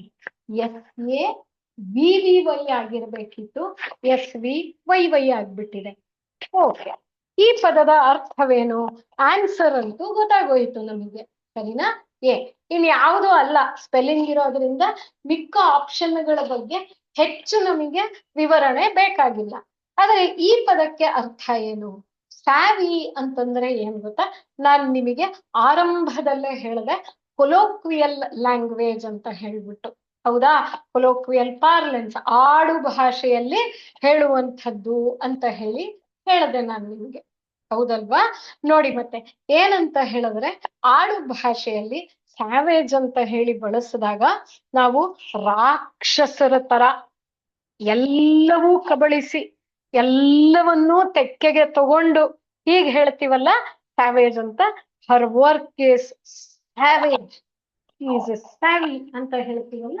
ಸ್ಯಾವೇಜ್ ಅನ್ನುವಂಥ ಲಿಟರರಿ ಪದಕ್ಕೆ, ಸಾಹಿತ್ಯಿಕ ಪದಕ್ಕೆ ಸ್ಯಾವಿ ಅನ್ನುವಂಥದ್ದು ಕೊಲೋಕ್ವಿಯಲ್ ಲ್ಯಾಂಗ್ವೇಜ್. ಶಾರ್ಟನ್ ಮಾಡಿರುವಂಥದ್ದು ಅಬ್ರಿವಿಯೇಟೆಡ್ ಕೊಲೋಕ್ವಿಯಲ್, ಚಿಕ್ಕದು ಮಾಡಿರುವಂಥ ಆಡು ಭಾಷೆಯ ಮಾತು ಸ್ಯಾವೇಜ್ಗೆ ಸ್ಯಾವಿ.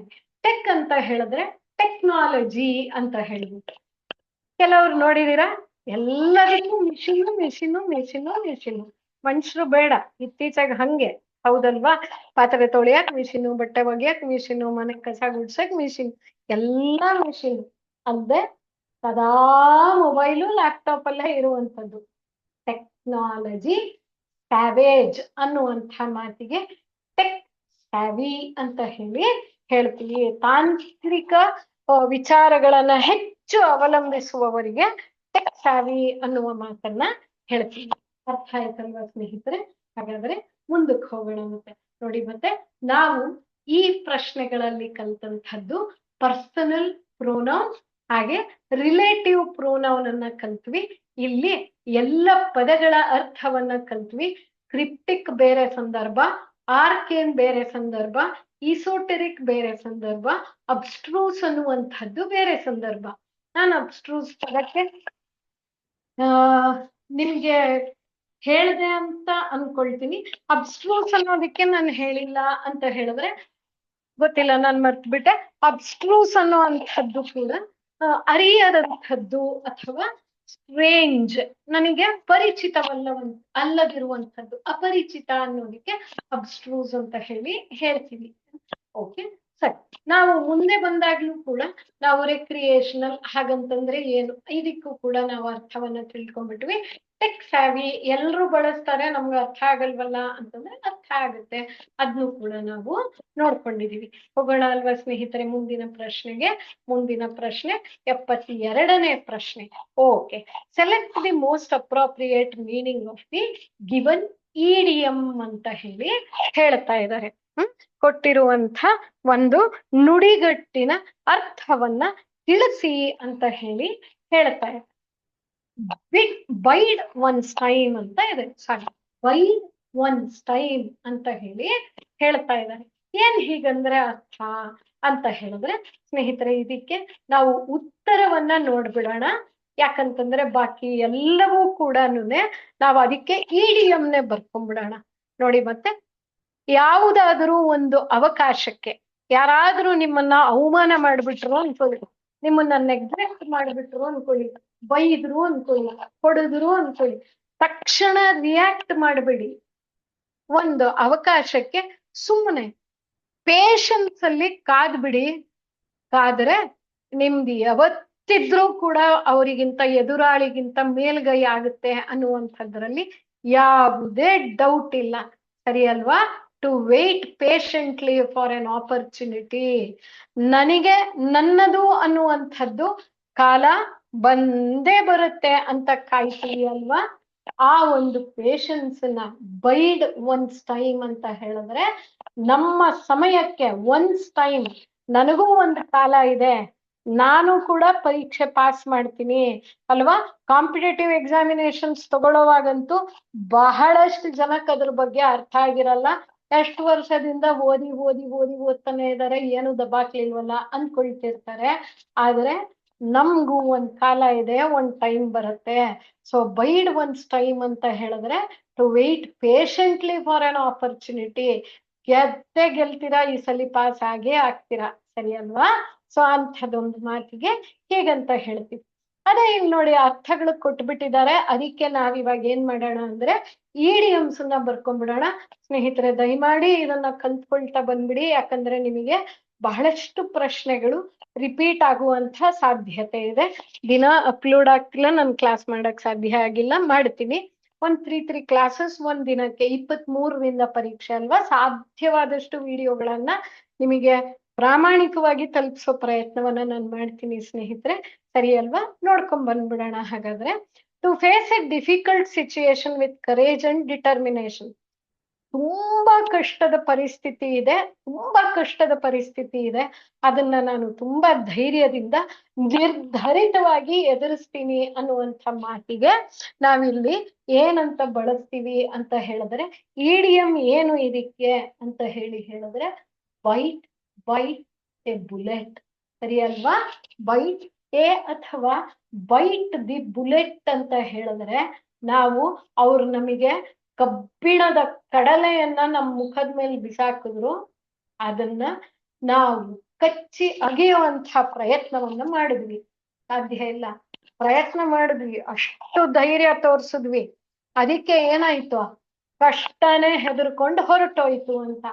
Byte the bullet that day, I bit the bullet today, I have bided my time.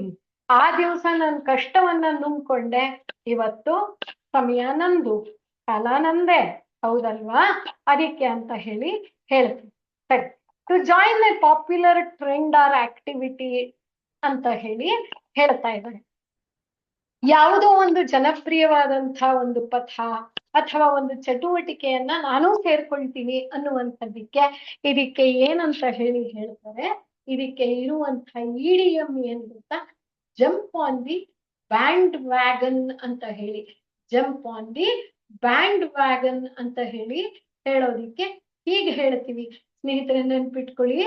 Jump on the band wagon ಅನ್ನುವಂಥ ಮಾತು ಕನ್ನಡದಲ್ಲೂ ಇದೆ. ಏನಂತೀವಿ ಇದಕ್ಕೆ ಅಂತ ಹೇಳಿದ್ರೆ, ಎತ್ತಿನ ಬಾಲ ಹಿಡಿಯೋದು ಅಂತ ಹೇಳಿ ಹೇಳ್ತೀವಿ. ಸರಿ ಅಲ್ವಾ?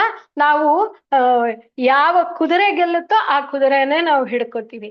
ಯಾವ ಎತ್ತು ಗೆಲ್ಲುತ್ತೋ ಅದರ ಬಾಲವನ್ನ ಹಿಡಿತೀವಿ. ಗೆದ್ದ ಎತ್ತಿನ ಬಾಲವನ್ನ ಹಿಡಿ, ಅದನ್ನೇ jump on the band wagon ಅಂತ ಹೇಳಿ ಹೇಳ್ತಾ ಇದ್ದಾರೆ. ವ್ಯಾಗನ್ ಅಂತ ಹೇಳಿದ್ರೆ ಬಂಡಿ ಅಥವಾ ಗಾಡಿ ಅಂತ ಹೇಳಿ ಅರ್ಥ.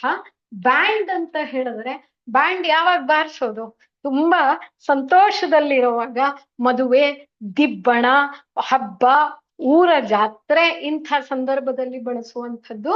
ಅದಕ್ಕೆ ಸತ್ತಾಗ್ಲೂ ಬಾರಿಸ್ತಾರೆ ಹೇಳ್ಬೇಡಿ, ಅದು ಬೇರೆನೆ. ನಾವು ಮಾತಾಡೋದೇ ಇಲ್ಲ ನೆಗೆಟಿವ್. ನಾವು ಬ್ಯಾಂಡ್ ವ್ಯಾಗನ್ ಅಂತ ಹೇಳಿದ್ರೆ ಸಂತೋಷಕ್ಕೆ ಹೇಳುವಂಥದ್ದು, ಇದನ್ನ ನೆಗೆಟಿವ್ ಸೆನ್ಸ್ ಅಲ್ಲಿ ಬಳಸಲ್ಲ. ಆದ್ದರಿಂದ ಬ್ಯಾಂಡ್ ವ್ಯಾಗನ್ ಸಂತೋಷದ ಬಂಡಿಗೆ ಹಾರಿ ಬಿಡು, ಜಿಗಿದು ಬಿಡು ಅನ್ನುವಂಥದ್ದಕ್ಕೆ to join a popular trend or activity ಅನ್ನುವಂಥ ಮಾತಿಗೆ ಹೇಳೋಣ. ಆಗ್ಬೋದಾ? ಮುಂದೆ, to accidentally reveal a secret. ನಂಗೆ ಏನೋ ರಹಸ್ಯ ಗೊತ್ತು, ನನ್ನ ಉದ್ದೇಶ ಹೊರಗೆ ಹಾಕೋದಲ್ಲ, ಅಕಸ್ಮಾತ್ ಆಗಿ ಆಚೆ ಬಂದ್ಬಿಡ್ತಲ್ಲ, ಹೇಳ್ಬಿಟ್ನಲ್ಲ ಎಲ್ಲಾರೆದ್ರಿಗೂ ಅನ್ನುವಂಥ ಮಾತಿಗೆ ಏನಂತ ಹೇಳ್ತೀವಿ? Let the cat out of bag. Let the cat out of bag ಅನ್ನುವಂಥದ್ದಕ್ಕೆ ಚೀಲದಿಂದ ಬೆಕ್ಕನ್ನು ಬಿಡು ಅಂತ ಅರ್ಥ ಅಲ್ಲ, ಅದು ಲಿಟ್ರರಿ ಮೀನಿಂಗು. ಆದ್ರೆ ಇಡಿಯಂ ಬರೆಯುವಾಗ, ನುಡಿಗಟ್ಟು ಬರೆಯುವಾಗ let the cat out of bag ಅಂದ್ರೆ to accidentally reveal a secret ಅನ್ನುವಂಥದ್ದಕ್ಕೆ ಹೀಗಂತ ಹೇಳಿ ಹೇಳ್ತೀವಿ. ಆಗ್ಬೋದಾ? ಸರಿ, ಮುಂದೆ ಕೂಡ ಅಡ್ವರ್ಬಿಗೆ ಸಂಬಂಧಿಸಿದಂತ ಇನ್ಕರೆಕ್ಟ್ ಯೂಸೇಜ್ ಅನ್ನ ಪತ್ತೆ ಮಾಡಿ ಅಂತ ಹೇಳಿ ಹೇಳ್ತಾ ಇದ್ದಾರೆ. Identify the sentence with the incorrect usage of N adverb ಅಂತ ಹೇಳಿ ಹೇಳ್ತಾ ಇದ್ದಾರೆ. We are hardly ever late for work ಅಂತ ಹೇಳ್ತಾ ಇದ್ದಾರೆ. ನಾವು ಎಂದೂ ಕೂಡ ಕೆಲಸಕ್ಕೆ ಲೇಟ್ ಆಗಿ ಹೋಗಲ್ಲ. ಸರಿಯಾಗಿದೆ. ಈ ವಾಕ್ಯದಲ್ಲಿ ಮಿಸ್ಟೇಕೇ ಇಲ್ಲ. They are usually late for work. ಅವರು ಸಾಧಾರಣವಾಗಿ ಕೆಲಸಕ್ಕೆ ಲೇಟ್ ಆಗಿ ಬರ್ತಾರೆ. ಇದು ಕೂಡ ಸರಿಯಾಗಿದೆ, ಮಿಸ್ಟೇಕ್ ಆಗ್ಲಿಲ್ಲ. Mahesh and Mukesh are always late for work. ಇದು ಈ ವಾಕ್ಯ ಕೂಡ ಸರಿಯಾಗಿದೆ, ಇಲ್ಲೂ ಮಿಸ್ಟೇಕ್ ಆಗ್ಲಿಲ್ಲ. ಆದ್ರೆ 4ನೇ ವಾಕ್ಯಕ್ಕೆ ಬಂದ್ಬಿಟ್ಟಾಗ Chandni is late often for work ಅಂತ ಇದೆಯಲ್ಲ, ಹಾಗಿರಬಾರ್ದು. ಈಸ್ ಅನ್ನುವಂಥದ್ದು ಈ ವಾಕ್ಯದಲ್ಲಿನ ಕ್ರಿಯಾಪದ. ಆದ್ದರಿಂದ ಆಫನ್ ಅನ್ನುವಂತಹ ಕ್ರಿಯಾ ವಿಶೇಷ. ಇದನ್ನ ಈಗ ನ್ಯೂ ಸ್ಕೂಲ್ ಆಫ್ ಲರ್ನಿಂಗ್ ಅಲ್ಲಿ OFTEN ಅನ್ನ ಆಫ್ಟನ್ ಅಂತ ಕೂಡ ಇವಾಗ ಉಚ್ಚರಿಸ್ತಿದ್ದಾರೆ. ಆದ್ರೆ ಆಫನ್ ಅಥವಾ ಆಫ್ಟನ್ ಎರಡೂ ಉಚ್ಚಾರಣೆ ಸರಿಯಾಗಿದೆ. ಆಫನ್ ಅಂತ ಹೇಳಿದ್ರೆ ಆಗಿಂದಾಗ್ಗೆ, ಪದೇ ಪದೇ ಅನ್ನುವ ಅರ್ಥ ಬರುತ್ತಲ್ವಾ. Chandni is often late for work ಅನ್ನುವಂಥದ್ದನ್ನ ನೀವು ತಗೊಂಡ್ಬಿಡಿ, ಸರಿ ಅಲ್ವಾ? ಆದ್ದರಿಂದ ಆಫನ್ ಮತ್ತೆ ಲೇಟ್ ಈ ಎರಡು ಪದಗಳು ಬದಲಿಯಾಗಬೇಕು ಅನ್ನುವಂಥದ್ದು ಸರಿಯಾದಂತಹ ಉತ್ತರ. ಡಿ ನಿಮ್ಮ ಉತ್ತರವಾಗಿರ್ಬೇಕು. ಡಿ ನಿಮ್ಮ ಉತ್ತರವಾಗಿರ್ಬೇಕು. ಆಯ್ತಾ? ಹೋಗೋಣ ಹಾಗಾದ್ರೆ ಮುಂದಿನ ಪ್ರಶ್ನೆಗೆ. Select the most appropriate option to fill in the blank ಅಂತ ಹೇಳಿ. ಸರಿ, ಬಿಟ್ಟ ಸ್ಥಳವನ್ನ ಭರ್ತಿ ಮಾಡಿ. The project managers dash approach ensured that every aspect of the project was meticulously planned and executed. ನೋಡಿ, ಮತ್ತೆ ಪ್ರಾಜೆಕ್ಟ್ ಮ್ಯಾನೇಜರ್ಸ್ ಡ್ಯಾಶ್ ಅಪ್ರೋಚ್ ಅಂತ ಹೇಳ್ತಾ ಇದ್ದಾರೆ. ಅಪ್ರೋಚ್ ಅಂದ್ರೆ ಅವರ ನಡೆ, ಅವರ ಕೆಲಸ ಅಲ್ವಾ. ಎನ್ಶೂರ್ಡ್ ಆ ಪ್ರಾಜೆಕ್ಟಿನ ಪ್ರತಿ ಚಿಕ್ಕ ಪುಟ್ಟ ವಿಚಾರಗಳು ಕೂಡ ಮೆಟಿಕ್ಯುಲಸ್ಲಿ ಪ್ಲಾನ್ಡ್. ಮೆಟಿಕ್ಯುಲಸ್ ಅಂದ್ರೆ ಪ್ರಿಸಿಷನ್ ಅಂತೀವಿ ನೋಡಿ. ಚಿಕ್ಕ ವಿಚಾರವನ್ನು ಅತ್ಯಂತ ಆಸ್ಥೆಯಿಂದ ಮೆಟಿಕ್ಯುಲಸ್ ಆಗಿ ಯೋಜಿಸಿ ಅದನ್ನ ನಾವು ಜಾರಿಗೊಳಿಸುವಂಥದ್ದು. ಅದಕ್ಕೆ ಯಾವ ಉತ್ತರವಾಗುತ್ತೆ ಅಂದ್ರೆ ಮೆಥಾಡಿಕಲ್ ಅತ್ಯಂತ ಸೂಕ್ತವಾದ ಉತ್ತರ ಆಗುತ್ತೆ. ಎರಾಟಿಕ್ ಅಂದ್ರೆ ತಪ್ಪು ಅಂತ ಹೇಳ್ಬಿಟ್ಟು ಅಲ್ವಾ, ತಪ್ಪು ನಡೆ ಅಂದ್ರೆ ಅದಾಗಕ್ ಸಾಧ್ಯನೇ ಇಲ್ಲ. ಯಾಕಂದ್ರೆ ಎನ್ಶೂರ್ಡ್ ಅಂದ್ರೆ ಇದು ನಮ್ಗೆ ಖಾತ್ರಿ ಪಡಿಸ್ತಿದೆ ಪ್ರತಿ ನಡೆನೂ ತುಂಬಾ ಚೆನ್ನಾಗಿದೆ ಅನ್ನೋವಾಗ ತಪ್ಪಾಗಕ್ ಹೆಂಗ್ ಸಾಧ್ಯ ಇಲ್ಲ. ನೆಗ್ಲಿಜೆಂಟ್ ಅಂತ ಕೊಟ್ಟಿದ್ದಾರೆ, ಅದು ಕೂಡ ಸಾಧ್ಯನೇ ಇಲ್ಲ. ಲ್ಯಾಕ್ಸ್ ಅಂತ ಕೊಟ್ಟಿದ್ದಾರೆ. ಲ್ಯಾಕ್ಸ್ ಅನ್ನುವಂಥ ಪದ ಏನ್ ಗೊತ್ತಾ, ಇದು ನಮಗ್ ಪರಿಚಿತ. ರಿಲ್ಯಾಕ್ಸ್ ಅಂತ ಹೇಳ್ಬಿಟ್ಟು, ರಿಲ್ಯಾಕ್ಸ್ ಅಂದ್ರೆ ಹೆಚ್ಚು ನಾವು ಸಂತೋಷದಲ್ಲಿ, ಸಂಭ್ರಮದಲ್ಲಿ ಅಥವಾ ಒಂದಷ್ಟು ವಿಶ್ರಮಿಸುವಂಥದ್ದು, ವಿರಮಿಸುವಂಥದ್ದು. ಪ್ರಾಜೆಕ್ಟ್ ಮ್ಯಾನೇಜರ್ ವಿರಮಿಸಿಲ್ಲ, ಅದರಿಂದ ರಿಲ್ಯಾಕ್ಸ್ ಅನ್ನೋದು ಸರಿಯಲ್ಲ. ಮೆಥಾಡಿಕಲ್, ಬಹಳ ಪಾಯಿಂಟ್ ಬೈ ಪಾಯಿಂಟ್ ಬರೀತಾ ಇದ್ದಾರೆ, ಮೆಥಾಡಿಕಲ್ ಆಗಿ ಈ ಪ್ರಾಜೆಕ್ಟ್ ಅನ್ನು ಮಾಡ್ತಾ ಇದ್ದಾರೆ ಅನ್ನುವಂಥದ್ದು ಸರಿಯಾದಂತ ಪದ. ಆದ್ದರಿಂದ ಇದು ಫಿಟ್ ಆಗುತ್ತೆ. ಆಪ್ಷನ್ ಎ ನನ್ನ ಗುರ್ತು ಮಾಡ್ಕೊಂಡ್ಬಿಡೋಣ. ಸರಿನಾ ಸ್ನೇಹಿತರೆ? ಈ ಒಂದು ಪ್ರಶ್ನೆಗಳಲ್ಲಿ ನಾವು ಕಲ್ತಿದ್ದು, ನಾವು 4 ಇಡಿಯಮ್ಸ್ ಅನ್ನ, 3 ಇಡಿಯಮ್ಸ್ ಅನ್ನ, ಒಂದು ಇಡಿಯಮ್ಗೆ ಅರ್ಥವನ್ನ ಕಲ್ತ್ಕೊಂಡ್ಬಿಟ್ವಿ. ಹಾಗೆ ನಾವು ಮತ್ತೆ ಕ್ರಿಯಾ ವಿಶೇಷಗಳನ್ನ ಇಲ್ಲಿ ಹೆಚ್ಚು ಕಲ್ತ್ಕೊಂಡ್ವಿ. ಅದಾದ್ಮೇಲೆ ಈ ಒಂದು ವಾಕ್ಯದಲ್ಲಿ ಸ್ವಲ್ಪ ಅಪರೂಪವಾದಂತಹ ಮೆಟಿಕ್ಯುಲಸ್ ಅನ್ನುವ ಪದವನ್ನ, ಹಾಗೆ ಲ್ಯಾಕ್ಸ್, ರಿಲ್ಯಾಕ್ಸ್ ಬಳಸ್ತೀವಿ, ಲ್ಯಾಕ್ಸ್ ಪದವನ್ನ ಬಳಸಲ್ಲ ನಾವು. ಆ ಪದದ ಅರ್ಥವನ್ನ ಕೂಡ ನಾವು ನೋಡ್ಕೊಂಡ್ವಿ. ಹೋಗ್ಬಿಡೋಣ ಅಲ್ವಾ ಮುಂದಿನ ಪ್ರಶ್ನೆಗೆ. ಮುಂದಿನ ಪ್ರಶ್ನೆ 75ನೇ ಪ್ರಶ್ನೆ.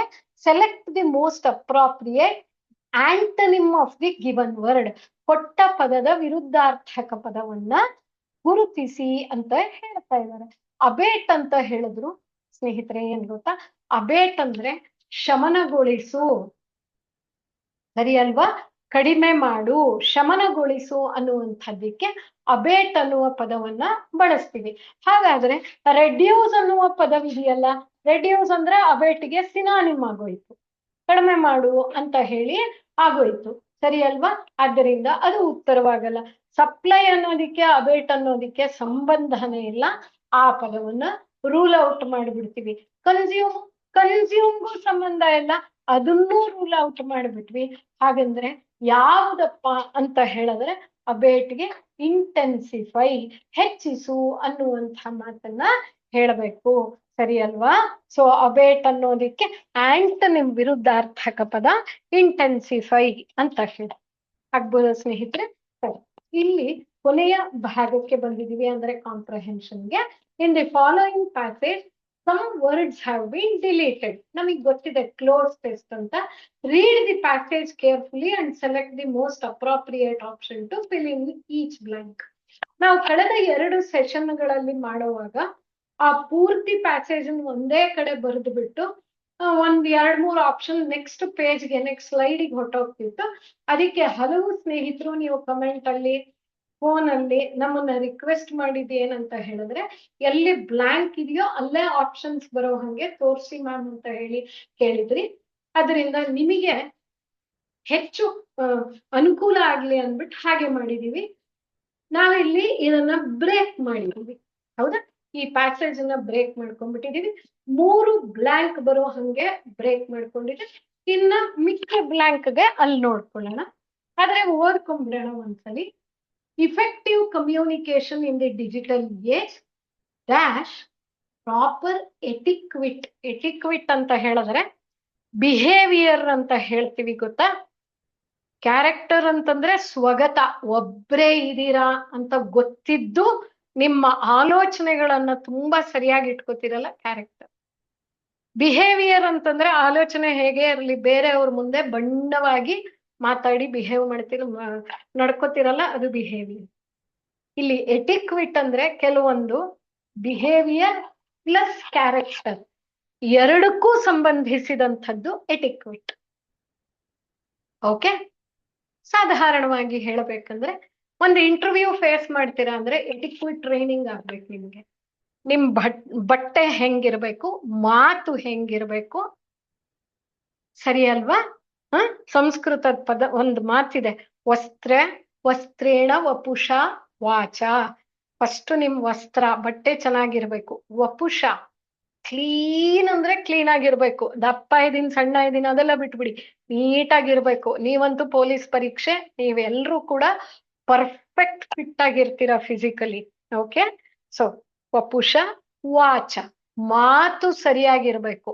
ಅದಾದ್ಮೇಲೆ ವಿದ್ಯೆ ಇರ್ಬೇಕು, ನೀವು ಕಲ್ತಿರ್ಬೇಕು. ವಿನಯ, ಈ 4 ನನಗಿದೆ ಅನ್ನುವಂತ ಅಹಂಕಾರ ನಿಮಗಿರಬಾರ್ದು. ಈ 5 ಸೇರಿದ್ದೆ ಆದ್ರೆ ಎಟಿಕ್ವಿಟ್ ಆಗುತ್ತೆ. ವಿನಯ ಅನ್ನುವಂಥದ್ದು ನಿಮ್ ಕ್ಯಾರೆಕ್ಟರು, ವಿದ್ಯೆ ಅನ್ನುವಂಥದ್ದು ನಿಮ್ಮ ಟ್ರೈಟು, ವಸ್ತ್ರ ಅನ್ನುವಂಥದ್ದು ನಿಮ್ಮನ್ನ ರಿಫ್ಲೆಕ್ಟ್ ಮಾಡೋ ಬಿಹೇವಿಯರು, ವಪುಷ ಅನ್ನುವಂಥದ್ದು ನೀವು ಕಾಣಿಸುವಂತ ರೀತಿ, ವಾಚ ನಿಮ್ಮ ಮಾತು, ಆಲೋಚನೆ ಮತ್ತು ಮಾತು, ಥಾಟ್ ಅಂಡ್ ಟಂಗ್ ಎರಡಕ್ಕೂ ಇರೋ ಕನೆಕ್ಟಿವಿಟಿ, ಈ ಎಲ್ಲ ಸೇರಿದ್ರೆ ಎಟಿಕ್ವಿಟ್ ಆಗುತ್ತೆ. ಸರಿ ಅಲ್ವಾ ಸ್ನೇಹಿತರೆ? ಸೊ ಹೇಳ್ತಾ ಇದ್ದಾರೆ, effective communication in the digital age dash proper etiquette, responding dash to emails and messages is a sign of professionalism. ವೃತ್ತಿಪರತೆ ಅಂತ ಹೇಳಿ. However, being dash of the tone used is equally important. ನೀವು ಹೇಳ್ತಾ ಇರುವಂತ ಮಾತು, ನೀವು ಅವರನ್ನ ಒಪ್ಲೂಬಹುದು, ಒಪ್ಪದಿರಾನು ಇರ್ಬೋದು, ಡಿಸ್ಅಗ್ರಿ ಮಾಡಿ ತೊಂದರೆ ಇಲ್ಲ. ಆದ್ರೆ ನೀವು ಮಾತಾಡುವಂಥದ್ದಿದೆಯಲ್ಲ ಅದು ಸರಿಯಾಗಿರ್ಬೇಕು. ಅದನ್ನ ಹೋಗ್ರಿ ನಾನು ಒಪ್ಪದಿಲ್ಲ ಈ ತರ ನೀವು ಮಾತಾಡೋ ಹಂಗಿಲ್ಲ.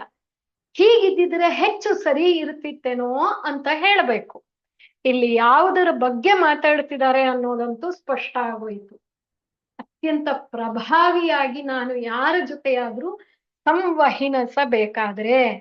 ಸಂವಹನವನ್ನ ನಡೆಸಬೇಕಾದ್ರೆ, ಯಾವಾಗ? Digital age. ಈಗಂತೂ ಕೀಲಿ ಯುಗ ಅಂತ ಹೇಳ್ತೀವಲ್ವಾ, ಡಿಜಿಟಲ್ ಅಂದ್ರೆ ಕೀಲಿ ಆಯ್ತು. ನಾವಿಲ್ಲಿ ನೋಡ್ಬಿಡೋಣ, ಮಿಕ್ಕ ಭಾಗವನ್ನ ನೋಡ್ಬಿಟ್ಟು ಆನ್ಸರ್ಸ್ಗೆ ಬಂದ್ಬಿಡೋಣ. Okay, so here misunderstandings can arise easily in written communication. ಮಾತಾಡುವಾಗ ಟೋನಲ್ಲಿ ಗೊತ್ತಾಗುತ್ತೆ, ಅದರ ಬರವಣಿಗೆಯಲ್ಲಿ ತಪ್ಪು ಮಾಡಿಬಿಡ್ಬೋದು. Balancing dash and courtesy ensures meaningful interactions dash positive relationships in both personal and professional spheres. ನಾವು ವ್ಯಕ್ತಿಗತವಾಗಿ ಹಾಗೆ ವೃತ್ತಿಪರತೆ ಎರಡೂ ಕ್ಷೇತ್ರಗಳಲ್ಲಿ ಪಾಸಿಟಿವ್ ರಿಲೇಶನ್ಶಿಪ್ಸ್ ಅಂದ್ರೆ ನಾವು ಅತ್ಯಂತ ಸಕಾರಾತ್ಮಕವಾಗಿ ನಾವು ಹೇಳ್ತಾ ಇದೀವಿ ಅನ್ನೋದು ಗೊತ್ತಾಗ್ಬೇಕು. ಹಾಗಾದ್ರೆ ಈ ಪ್ರಶ್ನೆಗಳ ಬ್ಲಾಂಕ್ಗಳನ್ನ ಫಿಲ್ಅಪ್ ಮಾಡ್ಬಿಡೋಣ ಅಲ್ವಾ? Effective communication in the digital age okay requires proper etiquette. Select the most appropriate option ಇಲ್ಲಿದೆ ಅಲ್ವಾ? Okay, proper etiquette, responding promptly, ಪ್ರಾಮಾಣಿಕವಾಗಿ ಉತ್ತರ ಕೊಡಬೇಕು. To emails and messages is a sign of professionalism. However being mindful, ಪ್ರಜ್ಞಾವಂತರಾಗಿ ಉತ್ತರವನ್ನ ಕೊಡಬೇಕು. ಇದು ಯಾವುದು ಯಾಕಾಗಲ್ಲ, ನಾನು ಮಿಕ್ಕ ಆಪ್ಷನ್ಗಳನ್ನ ನಿಮಗೆ ಮೊದಲ 2 ಬ್ಲಾಂಕ್ಗಳಲ್ಲಿ ನಾನು ನಿಮಗೆ ಎಕ್ಸ್ಪ್ಲೇನ್ ಮಾಡಿಲ್ಲ, ಯಾಕಂದ್ರೆ ವೆರಿ ಕಾಮನ್ ಆಗಿದೆ, ಅದ್ ನಿಮಗ್ ಗೊತ್ತಿದೆ. ಅದರಿಂದ ಇಲ್ಲಿ ಮಾತ್ರ ಡಿಸ್ಕ್ರೀಟ್ ಅಂದ್ರೆ ಪ್ರತ್ಯೇಕಿಸು, ಇಂಡಿಸ್ಕ್ರೀಟ್ ಅಂದ್ರೆ ಪ್ರತ್ಯೇಕವಲ್ಲದ. ಹೀಡ್ಲೆಸ್ ಅಂತ ಹೇಳಿದ್ರೆ ಕೇಳಿಸಿಕೊಳ್ಳದ, ಆಲಿಸದ, ಅದು ಕೂಡ ಇಲ್ಲಿ ಅತ್ಯಂತ ದಾರುಣವಾಗ್ಬಿಡತ್ತೆ, ಫಿಲ್ ಮಾಡಕ್ಕಾಗಲ್ಲ. ಅದರಿಂದ ಮೈಂಡ್ಫುಲ್ ಅನ್ನುವಂಥದ್ದು ಸರಿಯಾದಂಥ ಉತ್ತರ. ಗೊತ್ತಾಯ್ತಲ್ವಾ ಸ್ನೇಹಿತರೆ? ಹಾಗಾದ್ರೆ ಏನೇನು ಉತ್ತರಗಳು ಅಂತ ಹೇಳಿದ್ರೆ 76ನೇ ಪ್ರಶ್ನೆಗೆ ರಿಕ್ವೈರ್ಸ್ ಅನ್ನೋದು ಉತ್ತರ ಆಗುತ್ತೆ. ಐ ಆಮ್ ಸಾರಿ, 76ನೇ ಪ್ರಶ್ನೆಗೆ ರಿಕ್ವೈರ್ಸ್, 77ನೇ ಪ್ರಶ್ನೆಗೆ ಪ್ರಾಮಾಣಿಕ ಪ್ರಾಂಪ್ಟ್ಲಿ, 78ನೇ ಪ್ರಶ್ನೆಗೆ ಮೈಂಡ್ಫುಲ್ ಅನ್ನುವಂಥದ್ದು ಸರಿಯಾದ ಉತ್ತರಗಳಾಗುತ್ತೆ. ಹಾಗಾದ್ರೆ ಈ ಎಲ್ಲ ಪ್ರಶ್ನೆಗಳಿಗೆ ನಾವು ಉತ್ತರಗಳನ್ನ ನೋಡಿದೀವಿ. ಅಬೇಟ್ ಅನ್ನುವ ಪದಕ್ಕೆ ಆಂಟನಿಮ್ ಅನ್ನ ನೋಡಿದೀವಿ. ಹಾಗೆ ಮಿಕ್ಕ ಈ ಕ್ಲೋಸ್ ಟೆಸ್ಟಿನ ಪ್ಯಾಸೇಜ್ಗಳಲ್ಲಿ ಯಾವ ಪದಗಳನ್ನ ಭರ್ತಿ ಮಾಡಬೇಕು ಅನ್ನೋದನ್ನ ನೋಡ್ಕೊಂಡ್ವಿ. ಇನ್ನು 2 ಪ್ರಶ್ನೆಗೆ ಏನು ಬ್ಲಾಂಕ್ ಫಿಲ್ ಮಾಡಬೇಕು? Misunderstandings can arise easily in written communication. ಬರವಣಿಗೆಯಲ್ಲಿ ತಪ್ಪರ್ಥಗಳು ಅಪಾರ್ಥಗಳಾಗ್ಬಿಡತ್ತೆ. Balancing clarity and courtesy. ಒಂದು ಸ್ಪಷ್ಟವಾಗಿರ್ಬೇಕು, ಎಳೆದಾಡಬೇಡಿ, ಡ್ರ್ಯಾಗ್ ಮಾಡಬೇಡಿ. ಅಂಡ್ ಕರ್ಟಿಸಿ, ಎಂಪಥೆಟಿಕ್ ಆಗಿರಿ, ಸರಿಯಾಗಿರಿ.